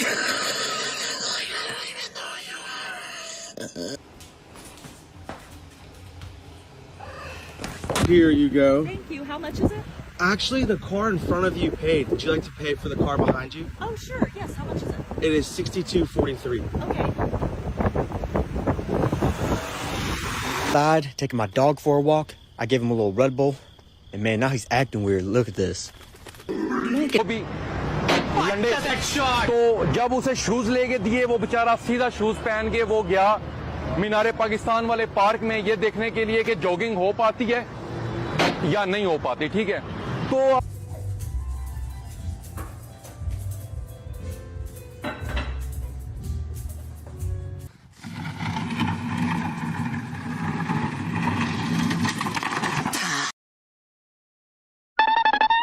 It gets hard after you let it. That's what she said.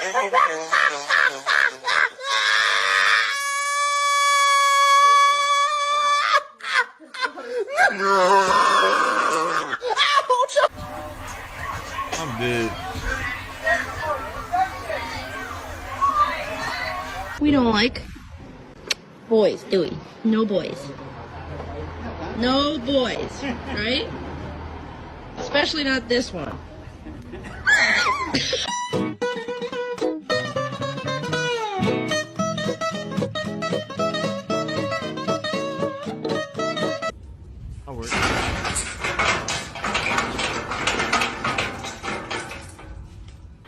It is against the law to smoke in the premises. I'm dead. And they're making these Volkswagens really weird nowadays, man. Like, look at these panel gaps and shit. And who put a tree right there?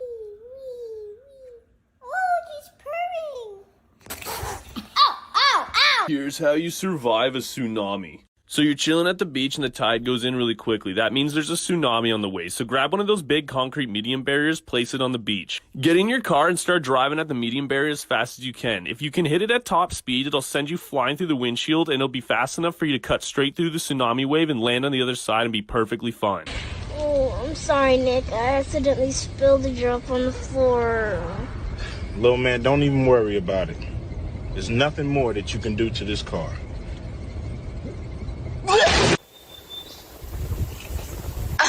Could a sad person make this joke? What does a DJ call his son? Hey, Rick. Bro?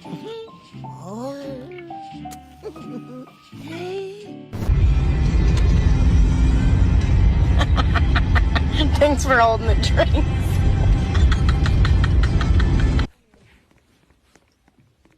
Get out of my way.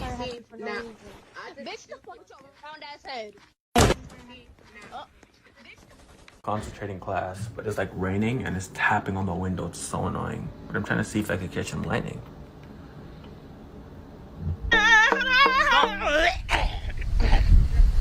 You're singing it wrong. Сука! Пидорасы ёбаные, блядь! Нахуй вы суете свою ебать!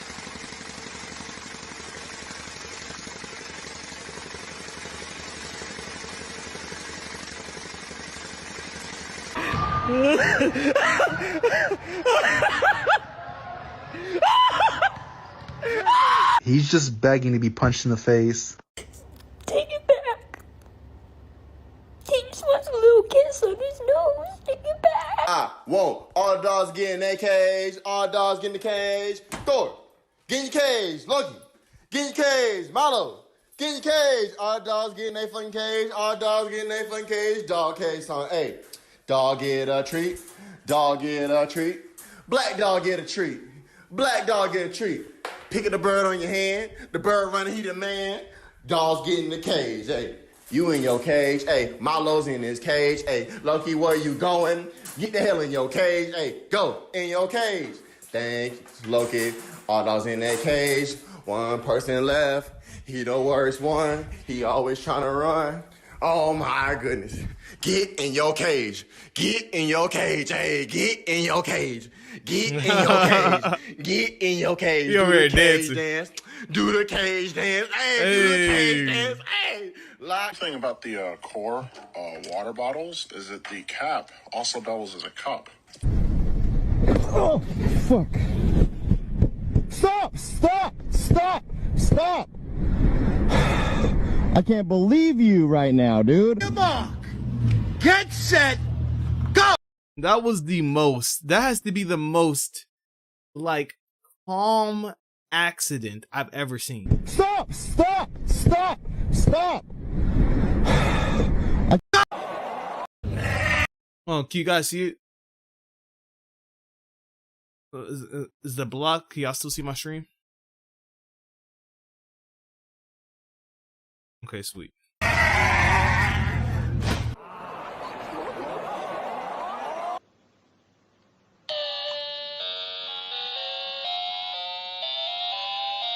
Your nose. Okay, 2001 called. I was like, oh. They hit the second tile. 3, 2, 1. Wow. Go. Okay, fingers in. Okay, seatbelt comes off. There we go. Loop in. Okay, now Yeah, with most my other definitely. hand, I'm gonna kick the seat back and I'm gonna open the seat. I'm gonna open the Yeah, most definitely. You definitely got time to do that when somebody. Yeah. Definitely door. use Okay, this, 3, 2, 1. guys. It's gonna All the way definitely down. work. I'm out and I can escape freely. Okay.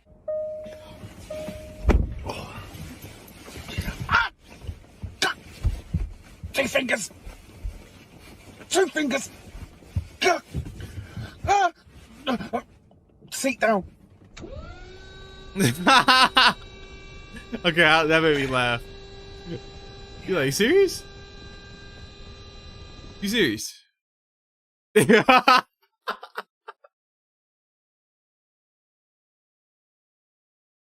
Yo, nah, I'm dead, bro. I'm dead.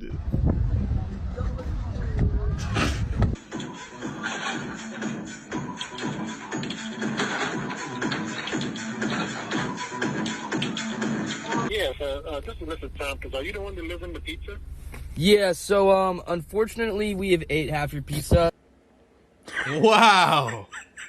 Unfortunately, we ate half your pizza. Bro, cats are so chill, bro. Who in the chat got a cat? Yes.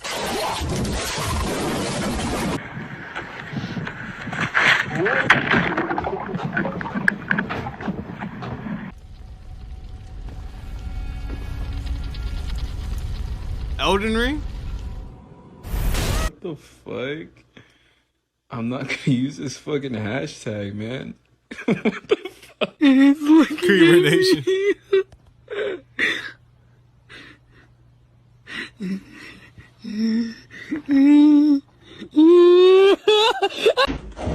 Oh no.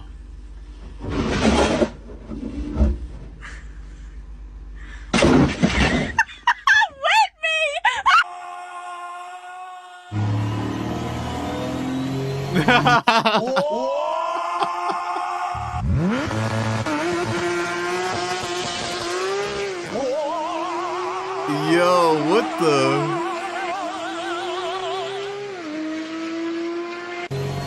Nah, hamsters are the good ones.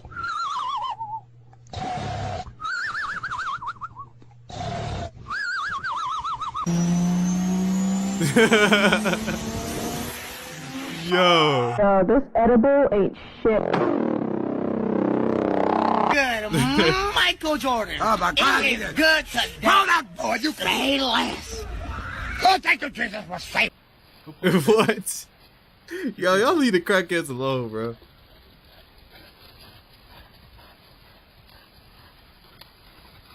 It's a big old dog.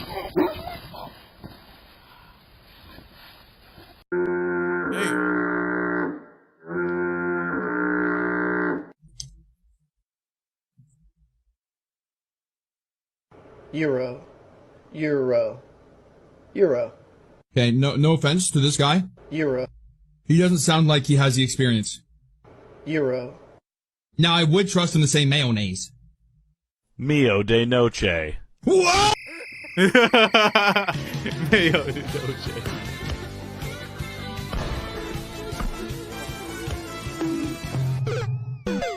Watch another video for more funny memes. Alright, y'all. That was pretty fun, man. You know, I had a good time. I'll be back on the main channel. I think I got 4 more days. Yeah. I think I got 4 more days and I'll be back unbanned from posting, so I'll be back in full effect, you know what I'm saying? We're going to switch some things up. I'm gonna continue to go hard as always, but there's gonna be some stuff that I'm just gonna post on Rumble exclusively that will never be seen on YouTube because YouTube is going through this new change, and I can't post anything about the flag community, so they're coming after me. Yeah, I will be back. I will be back. Y'all make sure y'all share the video, share the channel. This is the second channel. So get the word out there. If you see, you can go back to my channel. If you see anybody new commenting, just let them know that we're over here at Base Chris Reloaded doing it. So y'all have a good one, man. I'll see y'all in like 4 more days. I'm gonna keep on posting on here for now. Cause I just love it. I'm just in love with posting content. I'm just in love with it. All right, I'm out. Peace.